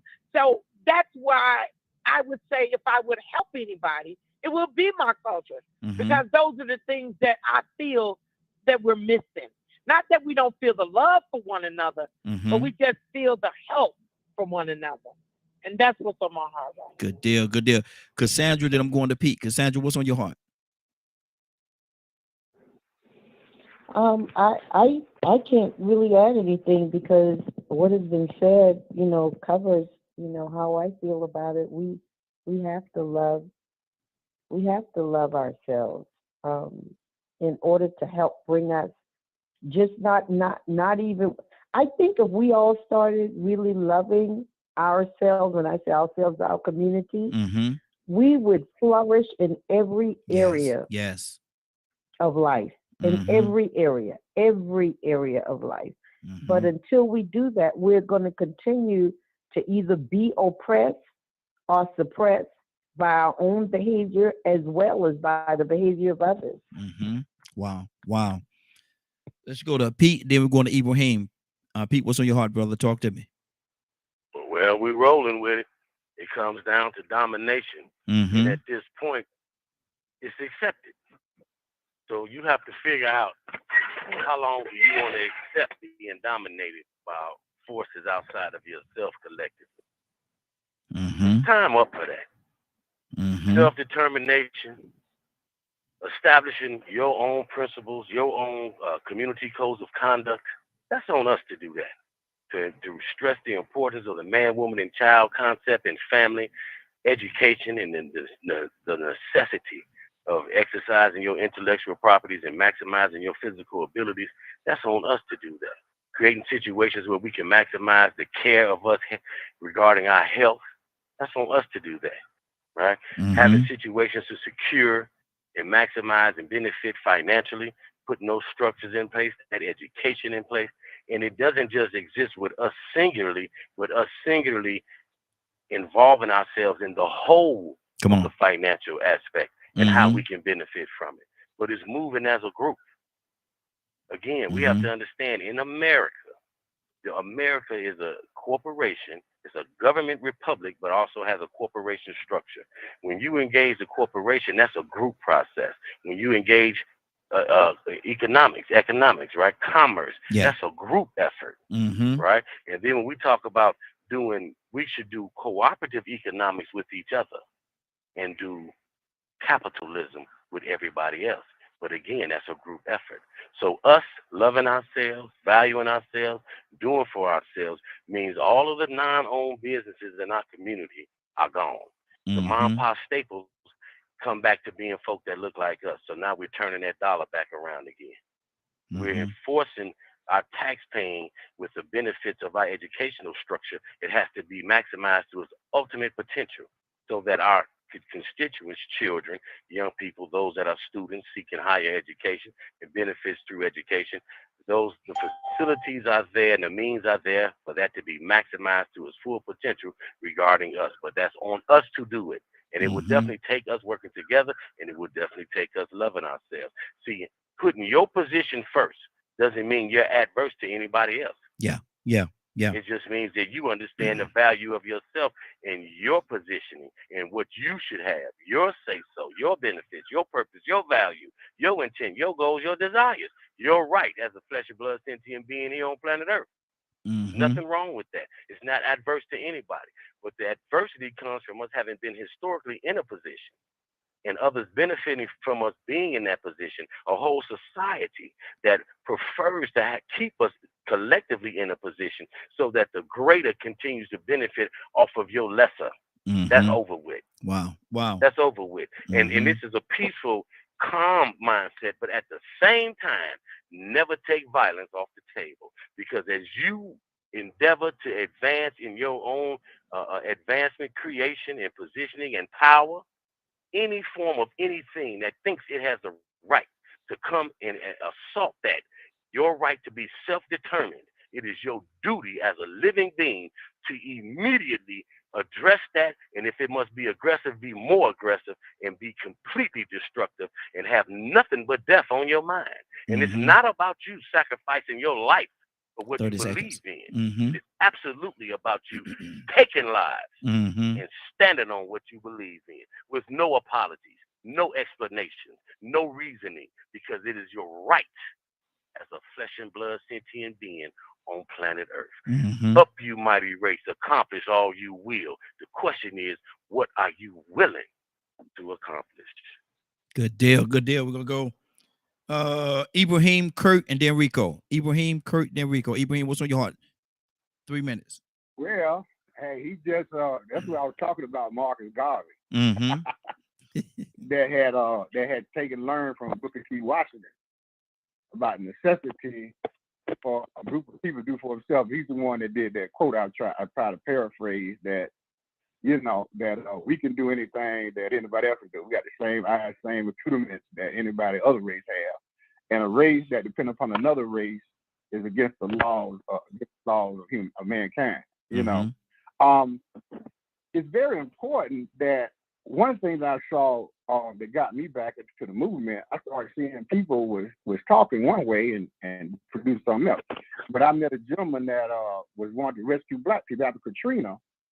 I've seen how black people almost ignored, and even though they was of similar wealth or prosperity and live in neighborhoods, then all of a sudden they were like animals cut away. And that's what made me want to go out with a group called PanShock to make sure that we had a chance. Not necessarily I was going to just rescue black people, I was going to bypass white people, but the people I came upon that would be ignored, that I'll have an opportunity to rescue my people, they're the ones that are ignored. Because I've seen this happen time and time again in my lifetime, in the state of natural emergency, we don't even make the grade. When they were talking about Puerto Rico, how many black Puerto Ricans did you see on TV that was suffering? But and Cubans. I met a black Cuban a couple of weeks ago, and then we talked about this. We talking about old type of Cubans, but we don't see the black Cubans until we see the poverty in Cuba. So all I say on and on again. And when I talk about black people in America, I'm talking about black people in the Americas, the Aborigines, the people that were transferred over here, our cousins were transferred over here. I'm talking about all black people in America that we forget, like Marcus Garvey was talking about, how he brought himself into being, trying to be the leader, that he was supposed to be and bring the things he was supposed to be. And these are things that are important to me because we ignore each other. We ignore the plight over in South America, Venezuela, and Colombia, and Panama. We ignore their plight, and we look at ours and say, well, they're not like us. We want to turn to Africa. You know what I mean? Which the Africans don't care much for us, and we want to go over there to come by y'all and a feeling and see things instead of helping people that need help, just like we need help. I remember when $1 billion was offered to Farrakhan, to go over there and help black people here in America. Of course, he intelligently denied it because he know his life expectancy would be like zero if he had put his hand on that $1 billion. And but all these things to be said is that the most important thing is that we have to learn that it's most important to take care of your family.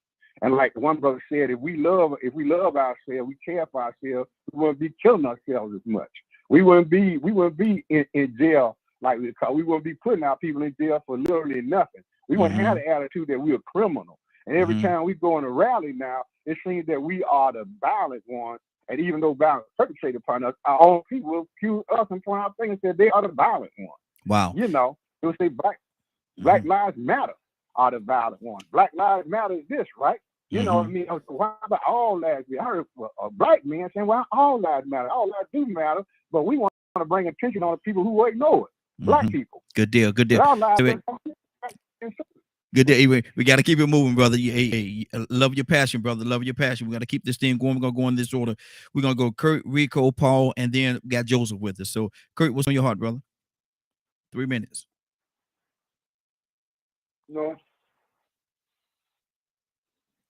Every time confronted with an issue of race, color, and or creed, we're always confronted with having to choose which actual side we are on. Not realize that if it ain't us, it will be somebody else. who stands a chance, another culture that Mm-hmm. stands a chance to gain a massive amount of power in this country. The brother said something that really sparked the thought. You know, we have for probably the last 50 years been the economic base of a country for which we have not received economic fairness in. But yet, we have been the economic base, the spending power, as well as the larger bracket in the workforce. But yet, we have been constantly reminded of how lazy we are, of how we don't want to get out and do nothing, of how we are not moving to transmogrify the culture of American society. Why do I say all of that? I say all of that to say this. I'm going to go right back to my original premise. The system is obviously designed and set up to keep the African American population in this country dumbed down to a point that it will always be able to make money off of it. And the minute that any one of us decides to buck that system, we are demonized, denigrated, humiliated, and forced to take the red pill instead of the blue pill. Notice I said forced. Yes.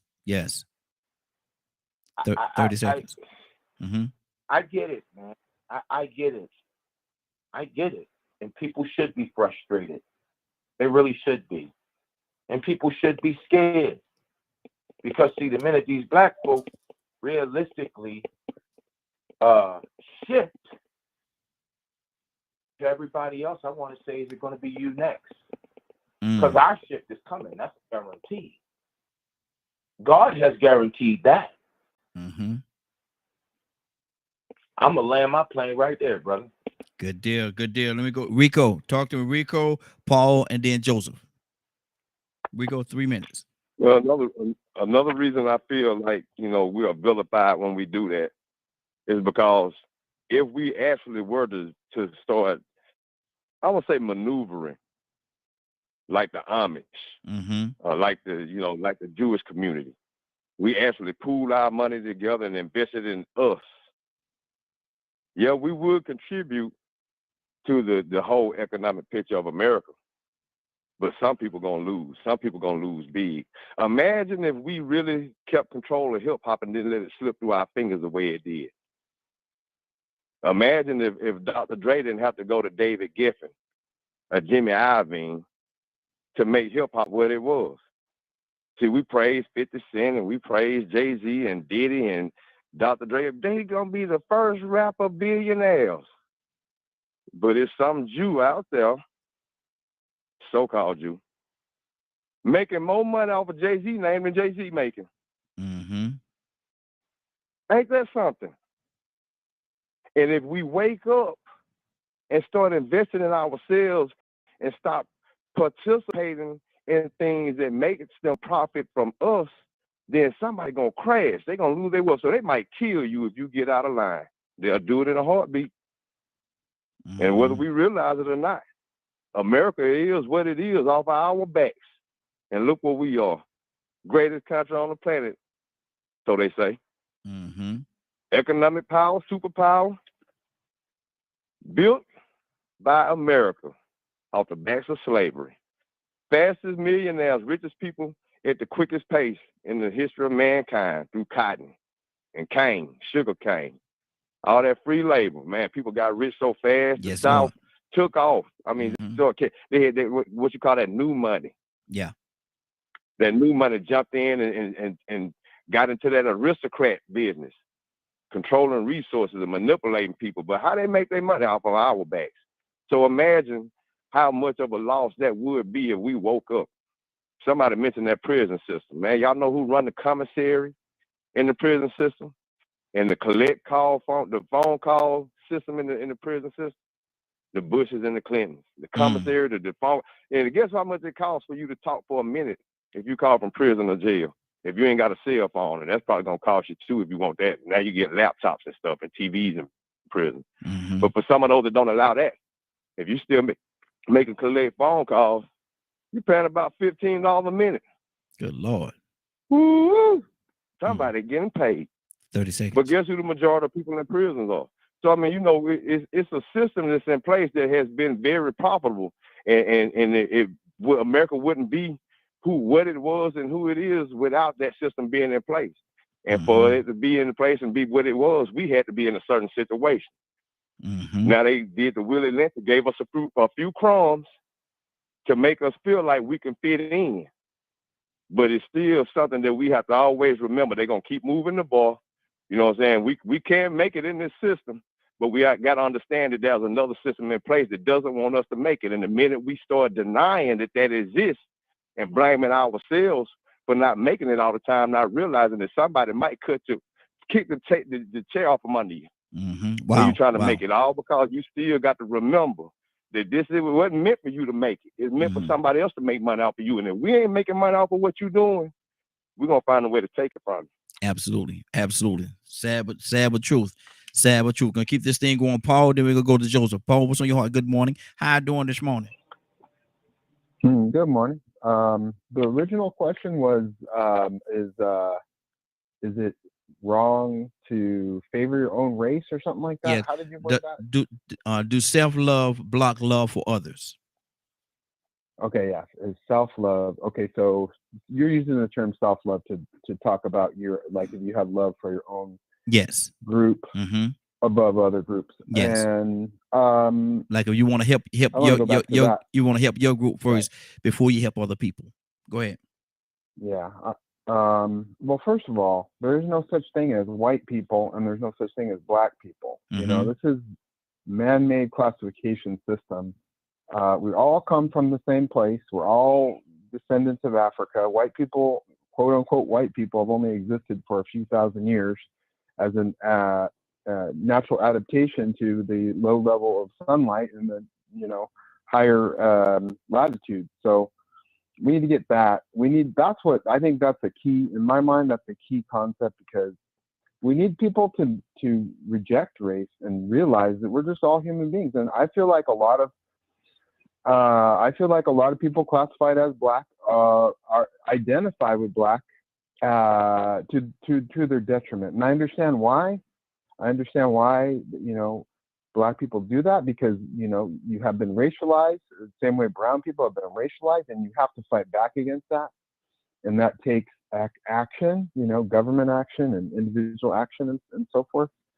But if we're stuck on that mindset, then we're always fighting. We're fighting ourselves, because it's like it becomes central to our lives. And I fight it myself. The example, like when you talk about people being racialized, the example I think of is back in maybe 10 years ago when Cain Velasquez was UFC heavyweight champion. He had a huge brown pride tattoo on his chest, and all these white people were like, "Oh my God, that's so racist! I can't believe it! I can't believe it!" And it was like, well, do you understand the history that Mexican Americans have gone through in this country? Treated like animals and just dehumanized and everything else. He's reclaiming his pride. And the same thing with Black Pride. I'm all for that, celebrating the achievements and all that good stuff. But you got to find a middle ground somehow. You have to be proud, but if you go, I think if it goes too far, then you're identifying. You're like, well, what are you? Are you a human being? Are you a Christian? Are you a father? Are you a black man? What are you? If I ask you, 30 you seconds. ask me, who are you, Paul? I'm a human being. That's it. Number one, right off the top, I'm a human being. Everything else is secondary to that. That's good. That's good. And if I guess if everybody thought that way along those lines, it will probably be a better environment in which we live in across the board. But not everybody have that mindset. Joseph, good morning, sir. How are you doing this morning? Good morning to you, sir, and good morning to the Morning Glow family, man. This is a powerful conversation. Again, I said again, I don't know, Raheem. I think you have assembled some of the most advanced minds in the country, man. Yes, sir. To God be the glory. I'm learning so much just listening. Paul has some good point. Rico, boy, he knocked it out of the park, and man, I'm just full. But now I agree with some of what Brother Paul said, and I had to push back a little bit as well. The Black Power movement was an antidote. You know, when James Brown came out with the song "Say It Loud, I'm Black and I'm Proud," he was pushing it back against society who was trying to say black folks was inferior and ugly.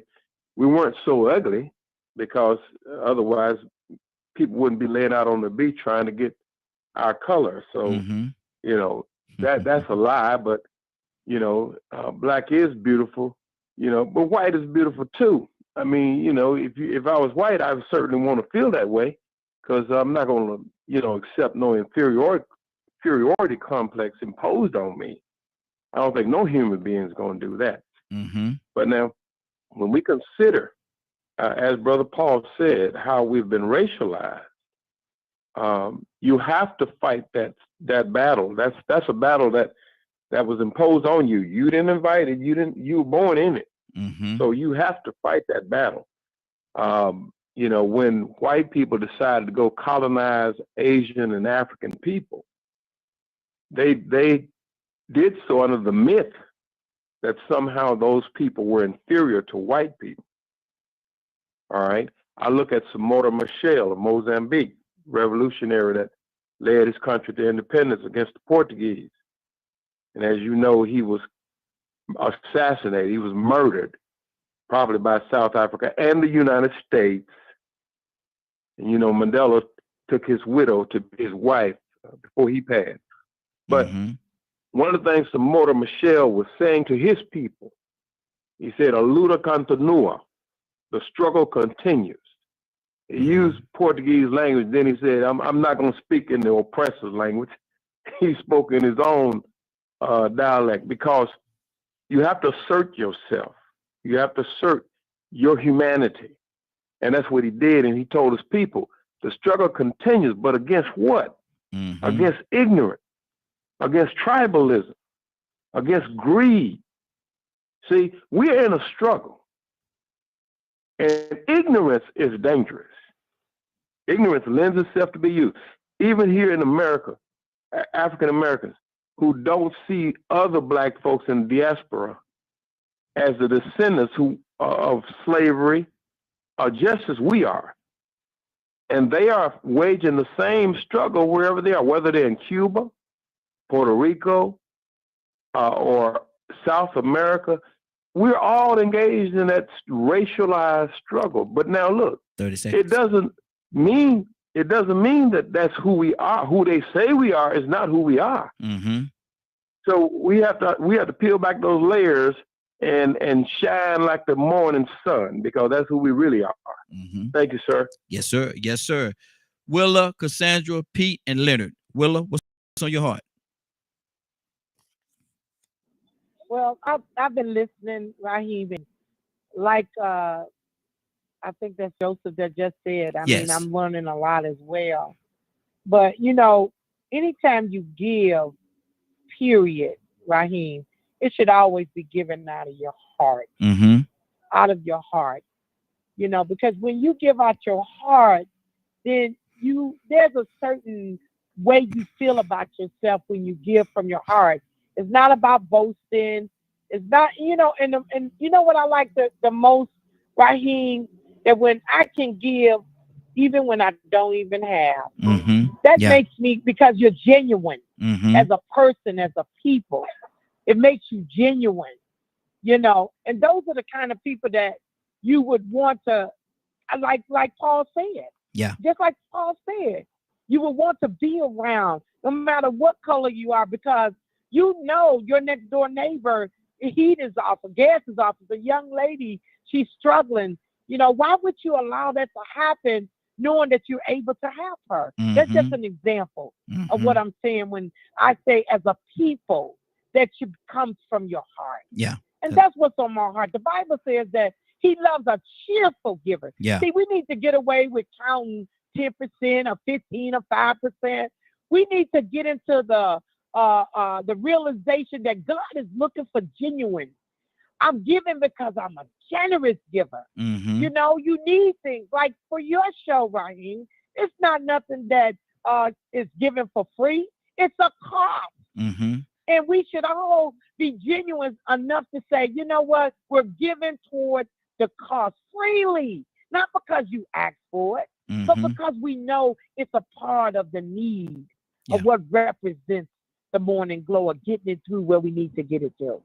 So that's what's on my heart. When we learn the gift of giving and giving in need, because when you say free, that's when greed comes out. Absolutely. You know what I'm saying, right?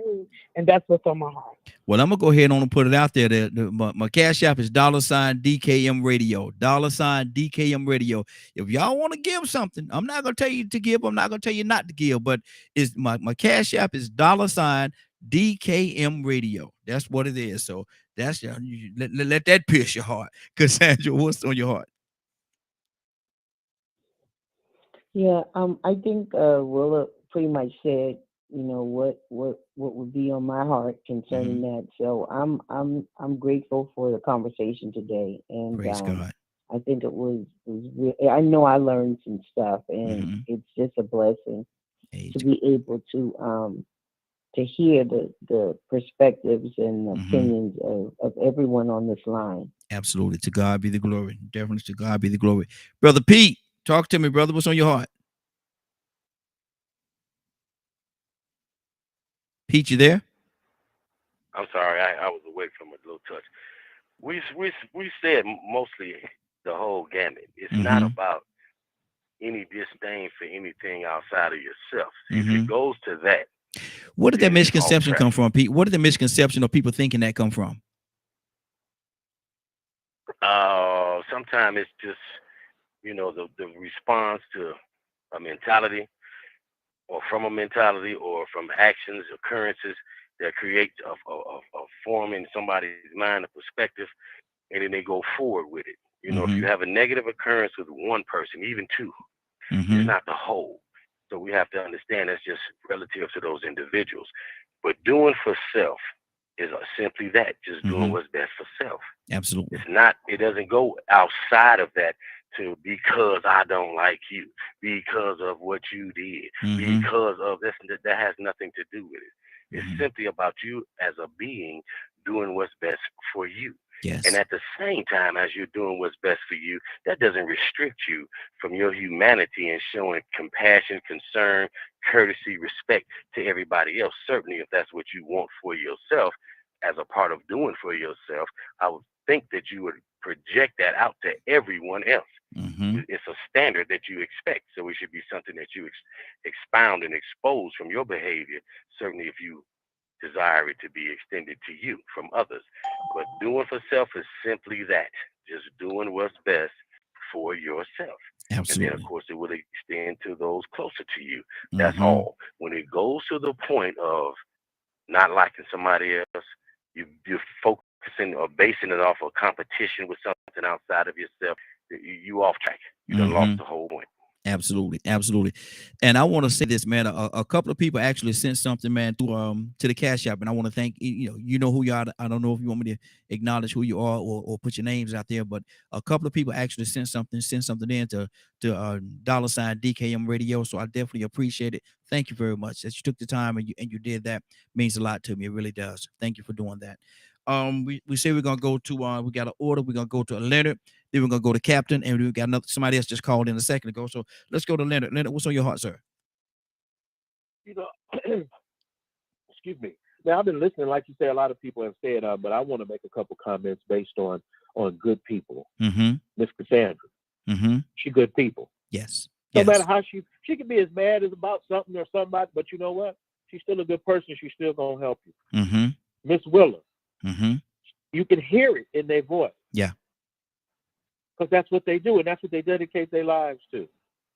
Those are the people that I give my attention. Those are the people that I help and support. Good people. Mm-hmm. We're talking as if black people don't do. I mean, honestly, I'm finding it hard to relate to certain things. Who y'all keeping company with that's got y'all believing certain things about black people? Mm. Who y'all around? Where are the like, say for instance, I search out people that do good works because I believe in that. Are you looking, or are you waiting for somebody to criticize? Mm. Everybody listening right now can go do something good, but are you gonna do it? Or are you just gonna sit around and complain and make excuses for the people who are not? This notion that somehow, I call it bait and switch sometimes. Some people, y'all, it seems like sometimes y'all bait people for some things that are quite impossible or that are not based in actuality and are simply unrealistic. Mm. Why do you say unrealistic? Because instead of focusing on what you can do, Mm-hmm. you all out here in the stratosphere creating things that don't have nothing to do with you. Mm. Instead of doing some work. You don't sit around and talk. Go find some people to give something to if you feel people ain't giving enough. Mm-hmm. Do you want other people to do it, or you think that that's your goal in life is to tell other people what they ain't doing? Come on, like if black people don't have businesses, don't have communities and organizations and all they're out there. 30 seconds. Mm-hmm. The problem is you ain't a part of none of them. That's why you feel like ain't nobody doing nothing. Because you ain't doing nothing. Mm. I guarantee you can find an effort. It can be just as black as you want. If there ain't one, start one. Because you get to because you black. Mm. Ain't nobody, what can't you do right now that you want to do to help somebody else? What can't you do? You can do whatever you want. Focus on doing that instead of trying to criticize what everybody else in the world ain't doing. Okay. 508-924-3521. Captain, we got a couple other people that just called in. Want to touch them as well before we get out of here. But Cap, what's on your heart? Well, let me say this. I've been a member of the Nation of Islam since 1972. I am still a member of the Nation of Islam. I still believe Elijah Muhammad, the messenger of Allah. I still practice how to eat and live. So I just want to put that on the record. Mm-hmm. When people quote the Honorable Elijah Muhammad, like I'm not a member. I know all about what Gaddafi offered the minister. I was there when he offered him that $1 billion, but it was predicated on us trying to get the sanctions lifted off of him. But when the sanctions was lifted off of Gaddafi without our help, he reneged on the $1 billion. However, I'm saying that to say this. I love what Paul said. Paul, I'm getting ready to send you an honorary bow tie. You absolutely hit the nail on the head. You was able to say where the origin of white people come from. But Paul, if I put you in an audience of white people, you would get booed making that statement. Oh, you get black people cheering you now. We'd be in the corner cheering. Say that again, Paul. Where do y'all come from? But shoot, you couldn't get your own people to admit to that. But you're right, Paul. We have to grow beyond color. I'm trying to get there. There have been certain attitudes people had about the Nation of Islam. I'm sure since I've been on DKM radio, y'all have a different attitude about the nation based upon my conversation. Mm-hmm. And I am moving towards more humanity than color. I hate the color bag, man. That's why my peacekeepers, we don't have a color problem. I have white peacekeepers. Whoa, how can you, Captain Dennis, be the founder of that? Don't you believe the white man? How could you? I'm even growing. The ultimate goal is for us to see the humanity in each other. Yeah. And I'm about that too. Willa is to me a great Christian. I don't care, Raheem, what you throw at Willa, she gonna go into the Christian mode. Yeah. You're not gonna put her in no category. Yeah. She gonna come out on top with God. I love that. Yeah. She's true to the game. And everyone on here, we have grown from each other. And we got to get to the point with color. And I like what my man Rico said and with my man Pete said. We have to get from that part where people constantly want to put us in a color bag. We wouldn't talk about color if white folks didn't make color an issue. That's the truth. If you keep raising your flag and I keep seeing you raise your football colors, man, I want to raise my football colors. It's not that I'm racist. It's that, man, I'm proud of who I am too. So I think we're moving towards what Martin Luther King talked about. When you judge by the content of your character, man, I want to see at the fact. And let me land my plane on this note.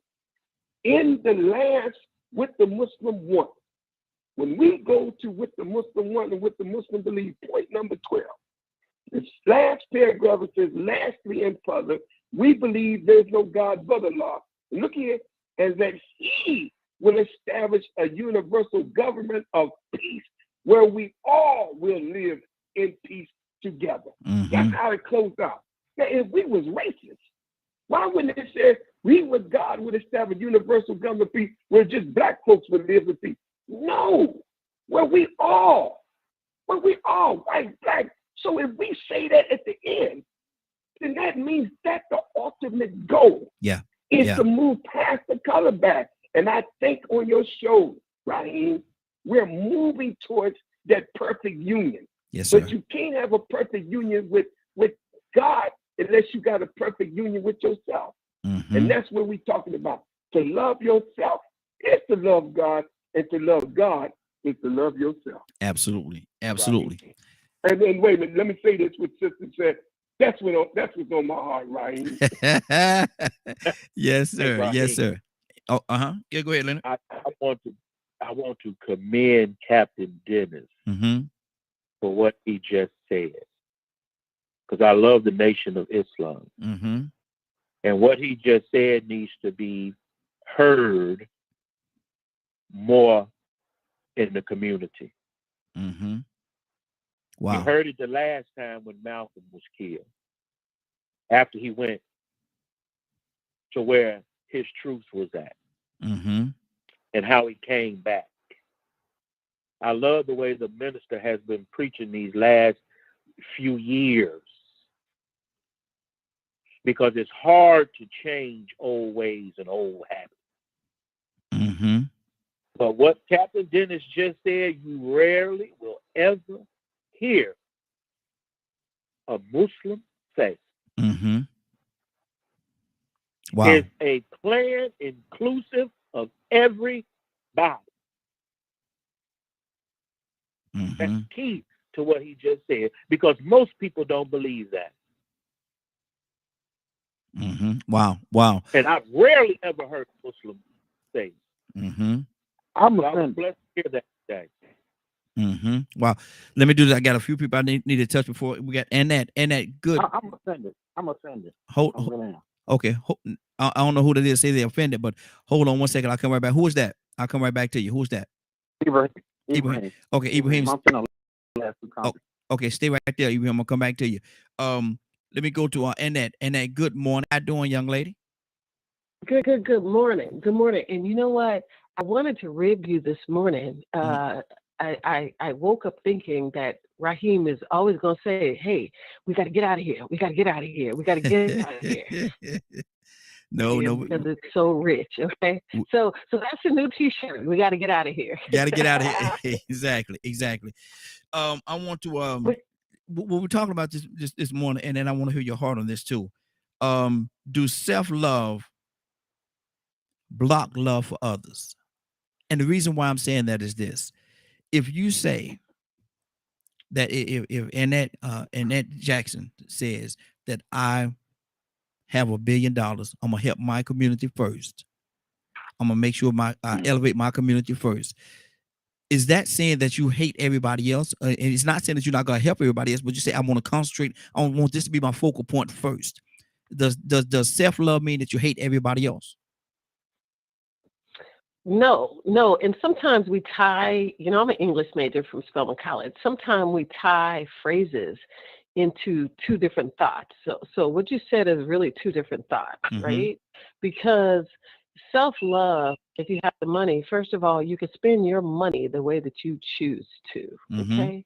So how is it that when Black America decides that they want to spend their money the way that they want to, because they're the largest consumers in the world and people make money off a lot of money off of Black America, but when they decide to do it, then it becomes an issue. No, we have to stop that, because you want everybody to buy your product. The same way with Walmart, that's why it was created, because they knew that they would be the monopoly. Now Walmart is joining with, I think, Albertsons, and I think, or it might be Kroger, to do a top-notch grocery store, because Whole Foods and Sprouts. But here's the thing. No, Black America needs to say that, we are superior. And that has nothing to do with hate. It has everything to do with, let's really get in the game of business. I find that we're not really in the game of business because we don't understand emerging markets, and we don't understand capital markets. And we don't understand what it means to have a business and trade in business. Everybody around the nation is trading off of us and trading on products, trading on services all around the country. Even you have a system for trading with prison companies, okay? You have a Wall Street designation for every single prison in this nation. So there's so much, Raheem, to really say about that. And I just say, hey, maybe Black America should get in the prison system to really stop all this stuff that's going on, and really get in the game of learning that trade.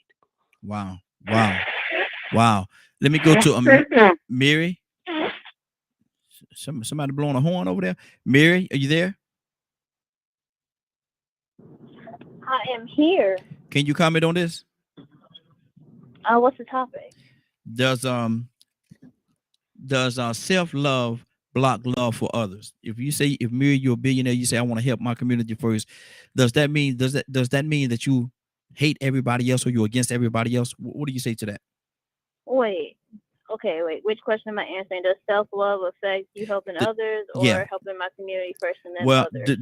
Does self-love block? The topic is, does self-love block our love for others? But I gave you a description of what I meant when I said that.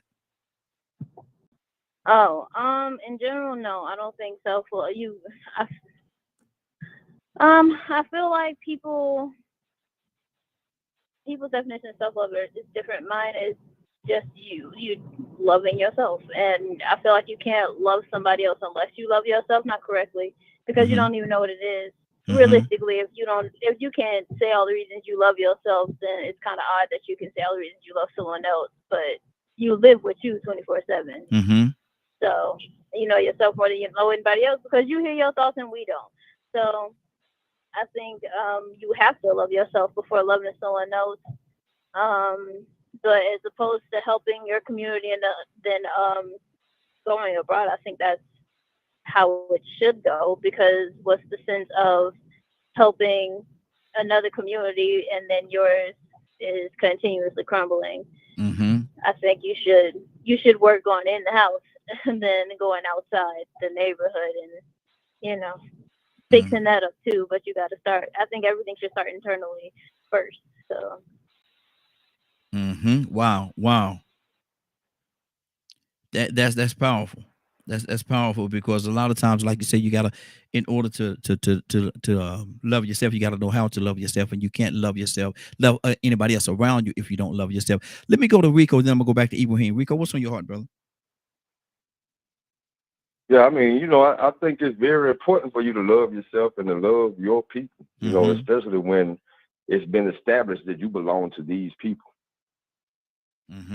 But that doesn't mean you have to stop loving somebody else, or it's going to take away from somebody else. I mean, I believe in giving assistance. Once again, when you see people need attention, need concern, they need some compassion, they need a little love and care.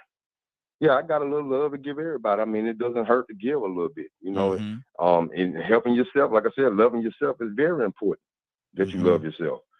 I feel like this, for anybody to have a problem with me loving myself or wanting to invest in my community, you know what I'm saying? They have to have some type of agenda or purpose behind that.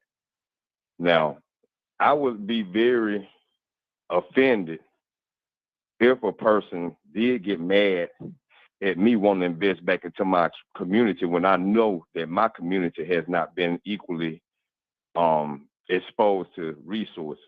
I had opportunities of access, and especially when I know this firsthand. Yeah. But sometimes, we might get distracted. When you say loving yourself, what type of love are you talking about? Is it healthy or is it unhealthy? What is it that you're really loving about yourself, and how you treating other people in the process of you loving yourself? You can love yourself a little too much to the point where you don't love anybody else. So, I mean, I get where people may think that. But if it comes down to me saying that I need to support my community, first off, I identify that way because I was put into this condition where race and color was put on, a label was put on you like that. Look, when I was young, I can remember when I first realized I was black. I heard it, but I didn't really understand what it meant until some white people showed me. Wow. Some white people showed me in the most simple way, and it didn't make sense to me. I was like, man, why they won't let the little boy keep playing with? We was in Kmart playing with some toys. And they told the little boy he couldn't play with me because I was an N-word, but I was young. I was real young, and I heard what they said, but I really didn't know what it meant. So these are conditions that are created that we end up having to adapt and conform to where we are not brainwashed to think that there are not elements in place that capitalizes off us and doesn't want us to pay attention to the fact that we have value. I can remember looking at the posters of Farrah Fawcett and Bo Derek, and I thought, man, that's the sign of beauty. I want me somebody to look like that. And I was overlooking Foxy Brown. Yep. Pam Grier. Yep. Because I was being brainwashed into what's beautiful, what's pretty, what's acceptable. And on top of that, being told, you can't because you black. You're this because you're black. So you start getting misprogrammed with this thing, and then you have to find out how to wake up from it. Exactly. Now, I can't say this. Kanye West has been saying something about the system that the Jews have in place by profiting off of us and putting certain music into society that's bad for our community, promoting tearing up our families. He spoke on that. Now, if he didn't speak about what other people were doing, those Jews, then we wouldn't know the reason why we should pay attention to investing in our community. See, right now we have to admit too that we're in a campaign of trying to convince people to buy black. Our own people. 30 seconds. They don't understand why. But if you break it down and tell them what these other people have done and how they're profiting off of us and how we contribute so much to this economy, but our community doesn't have anything to show for it, but the Jewish and the Asians and the Italians and everybody else, they benefit off of it. They practice this. The Jews, they practice this. They go get their rights. They go and fight for Holocaust victims. They get justice. Exactly. They get so now we in the process now where we in an environment where we had to come up with a slogan and a group that says Black Lives Matter too. Imagine that. Imagine having to explain to people what being courteous is and that it's okay to open doors up for people. If you don't know, then you won't even realize that it exists. So I think it's important for us to talk about what the other people did and the creation that exists, because some people don't realize these conditions exist and that we do need to invest in us. Absolutely. Why it's so important that we invest in us. That it ain't just a trend or a cool thing, but it's important for group economics and for to get out of this domination that you might not realize you're under. Good deal. Good deal. We're going to get out of here, man. We had 2:59. We had 2:59 and 30 seconds. But I want to go back to Ibrahim. Ibrahim, you say you're offended. What are you offended about, brother? Well, I'm offended a couple of things, but let me start preface why I'm offended.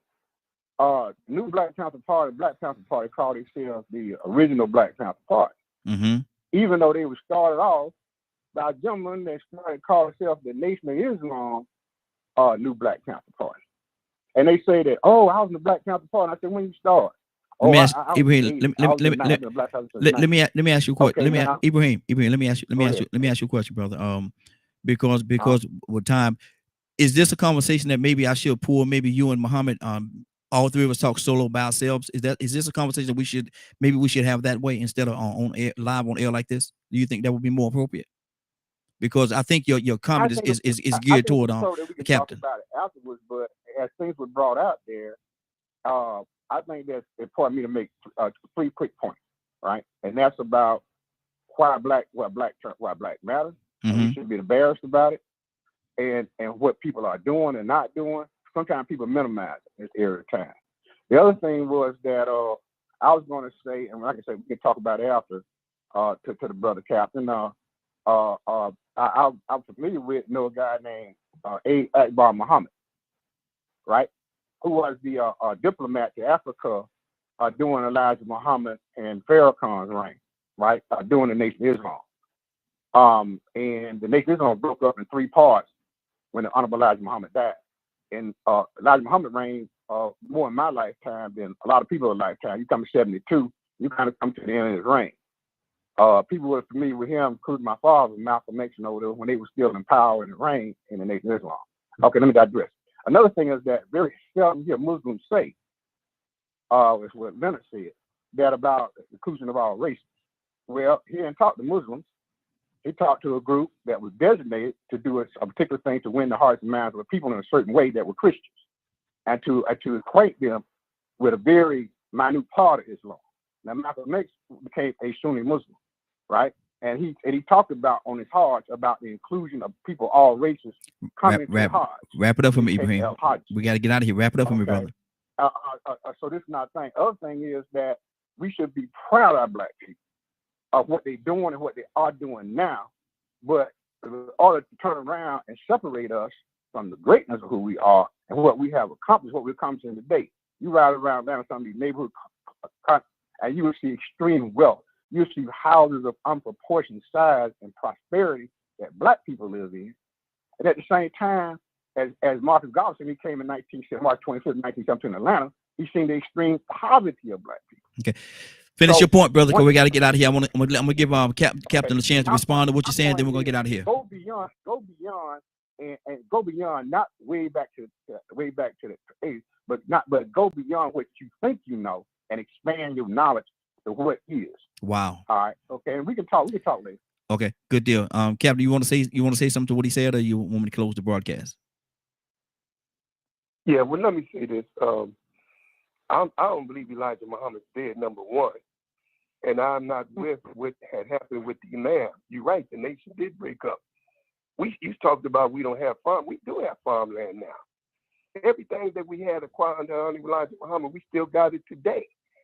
So I don't know what you're talking. I came in 1972, and I'm still with Elijah Muhammad 52 years later. And I'm not talking about what I used to be. Used to be don't make no more honey. But we will get off the line because I don't think it was no offense to you. I didn't say nothing directly about you. I'm just stating certain facts. And I'm just defending who I am and what I represent. It's hard for me to tell you what you represent. If you into one thing, the New Black Panther Party, I ain't agree with Brother Khaled when he started that. You know, how you going to take us call the New Black Panther the original? No, it's the original. And I'm down with the original. The New Black Panther Party, yeah. But anyway, I hope I didn't mean to offend you, Brother Ibrahim. If I did, forgive me. It was no intent. Believe me, I don't have that kind of heart, my brother. You're a Muslim. And a Muslim is one who wants for his brother what he wants for himself. So I'm sorry. If I offend you, please accept my apology because there was no dig on my part. Thank you, Brother Ryan. Yes, sir. Yes, sir. Rico, what's going on at 3 o'clock today, sir? If you missed today's broadcast and would like to hear us see the rebroadcast in its entirety, you can tune in at 3 p.m. Eastern Standard Time on www.dkmmediagroup.com. Yes, sir. Yes, sir. Yes, sir. Oh, and somebody say put it out there. Oh, yeah, my Cash App is $DKM Radio. Somebody told me to put it back up. I'm gonna say it. I ain't gonna put it back up. I'm gonna say it. It's $DKM Radio. That's what it is. That's the Cash App. $DKM Radio. But before I do anything else, I got to say, Willow. Hey, Raheem, come on, let's go. Willow, are you ready? Raheem, I am so ready to receive God's word. Let's go. Well, you know what? Go, Raheem. I'm only gonna say one more thing. Let's go. Let's go. Come on, y'all. Let's all go together, Lord. Come on, let's all go with humble hearts and bow down heads. Father, we thank you this morning for allowing us to get up this morning. Thank you, Lord. You didn't have to do it, Lord, but you did it. And Father, I thank you for giving me another opportunity to get it right with you. Father, I thank you for all you do in our lives. I'm asking you, oh Lord, to touch those who are requesting prayer this morning, Lord. Father, I don't know who it is, but Father, I believe that you do, because you are an omnipresent God. Father, you are all-powerful God. Father, you're all-knowing God. And Father, we love you for it. We thank you for the Holy Spirit manifesting and dwelling in our lives, oh Lord. We thank you for allowing the Holy Spirit to lead us, guide us, direct us, and show us your ways. We thank you, Lord, for the Holy Spirit, for showing us to love, to give one another. I thank you, Lord. I honor you. I glorify you, and I praise you in Jesus' name. Amen, amen, and amen. I thank you, Lord. Hallelujah. Yes, Lord. Yes. It's been a great broadcast, y'all. I want to thank everybody for joining us. More than that, I want to thank you for allowing DKM Media Group and Associates and the Morning Glow for being a part of your morning. It is now, 10:30. It's just turned to 10:30. It's 10:30. You're about to exit the Morning Glow. But before you go, I want you to do me two favors, if you will. One, I want you to continue to pray for us, because we are certainly praying for each and every one of you. Number two, why this is real simple. I want you to go out there, find somebody, and give them a hug, because you never know. It could be the only hug that they get, or it could very well be their last. Love you, and ain't nothing you can do about it. Have a great day and a better tomorrow. And then we shine some of this light on you from the Morning Glow. Take it out there into this wicked and cruel world that we live in, and let your light so shine. If you get an opportunity, give somebody some love. You just might find some love in return. Won't that be a beautiful thing? Have a great day, and please, please, please be blessed. Love you. Talk to you tomorrow. God say the same. Have a great day, and be blessed.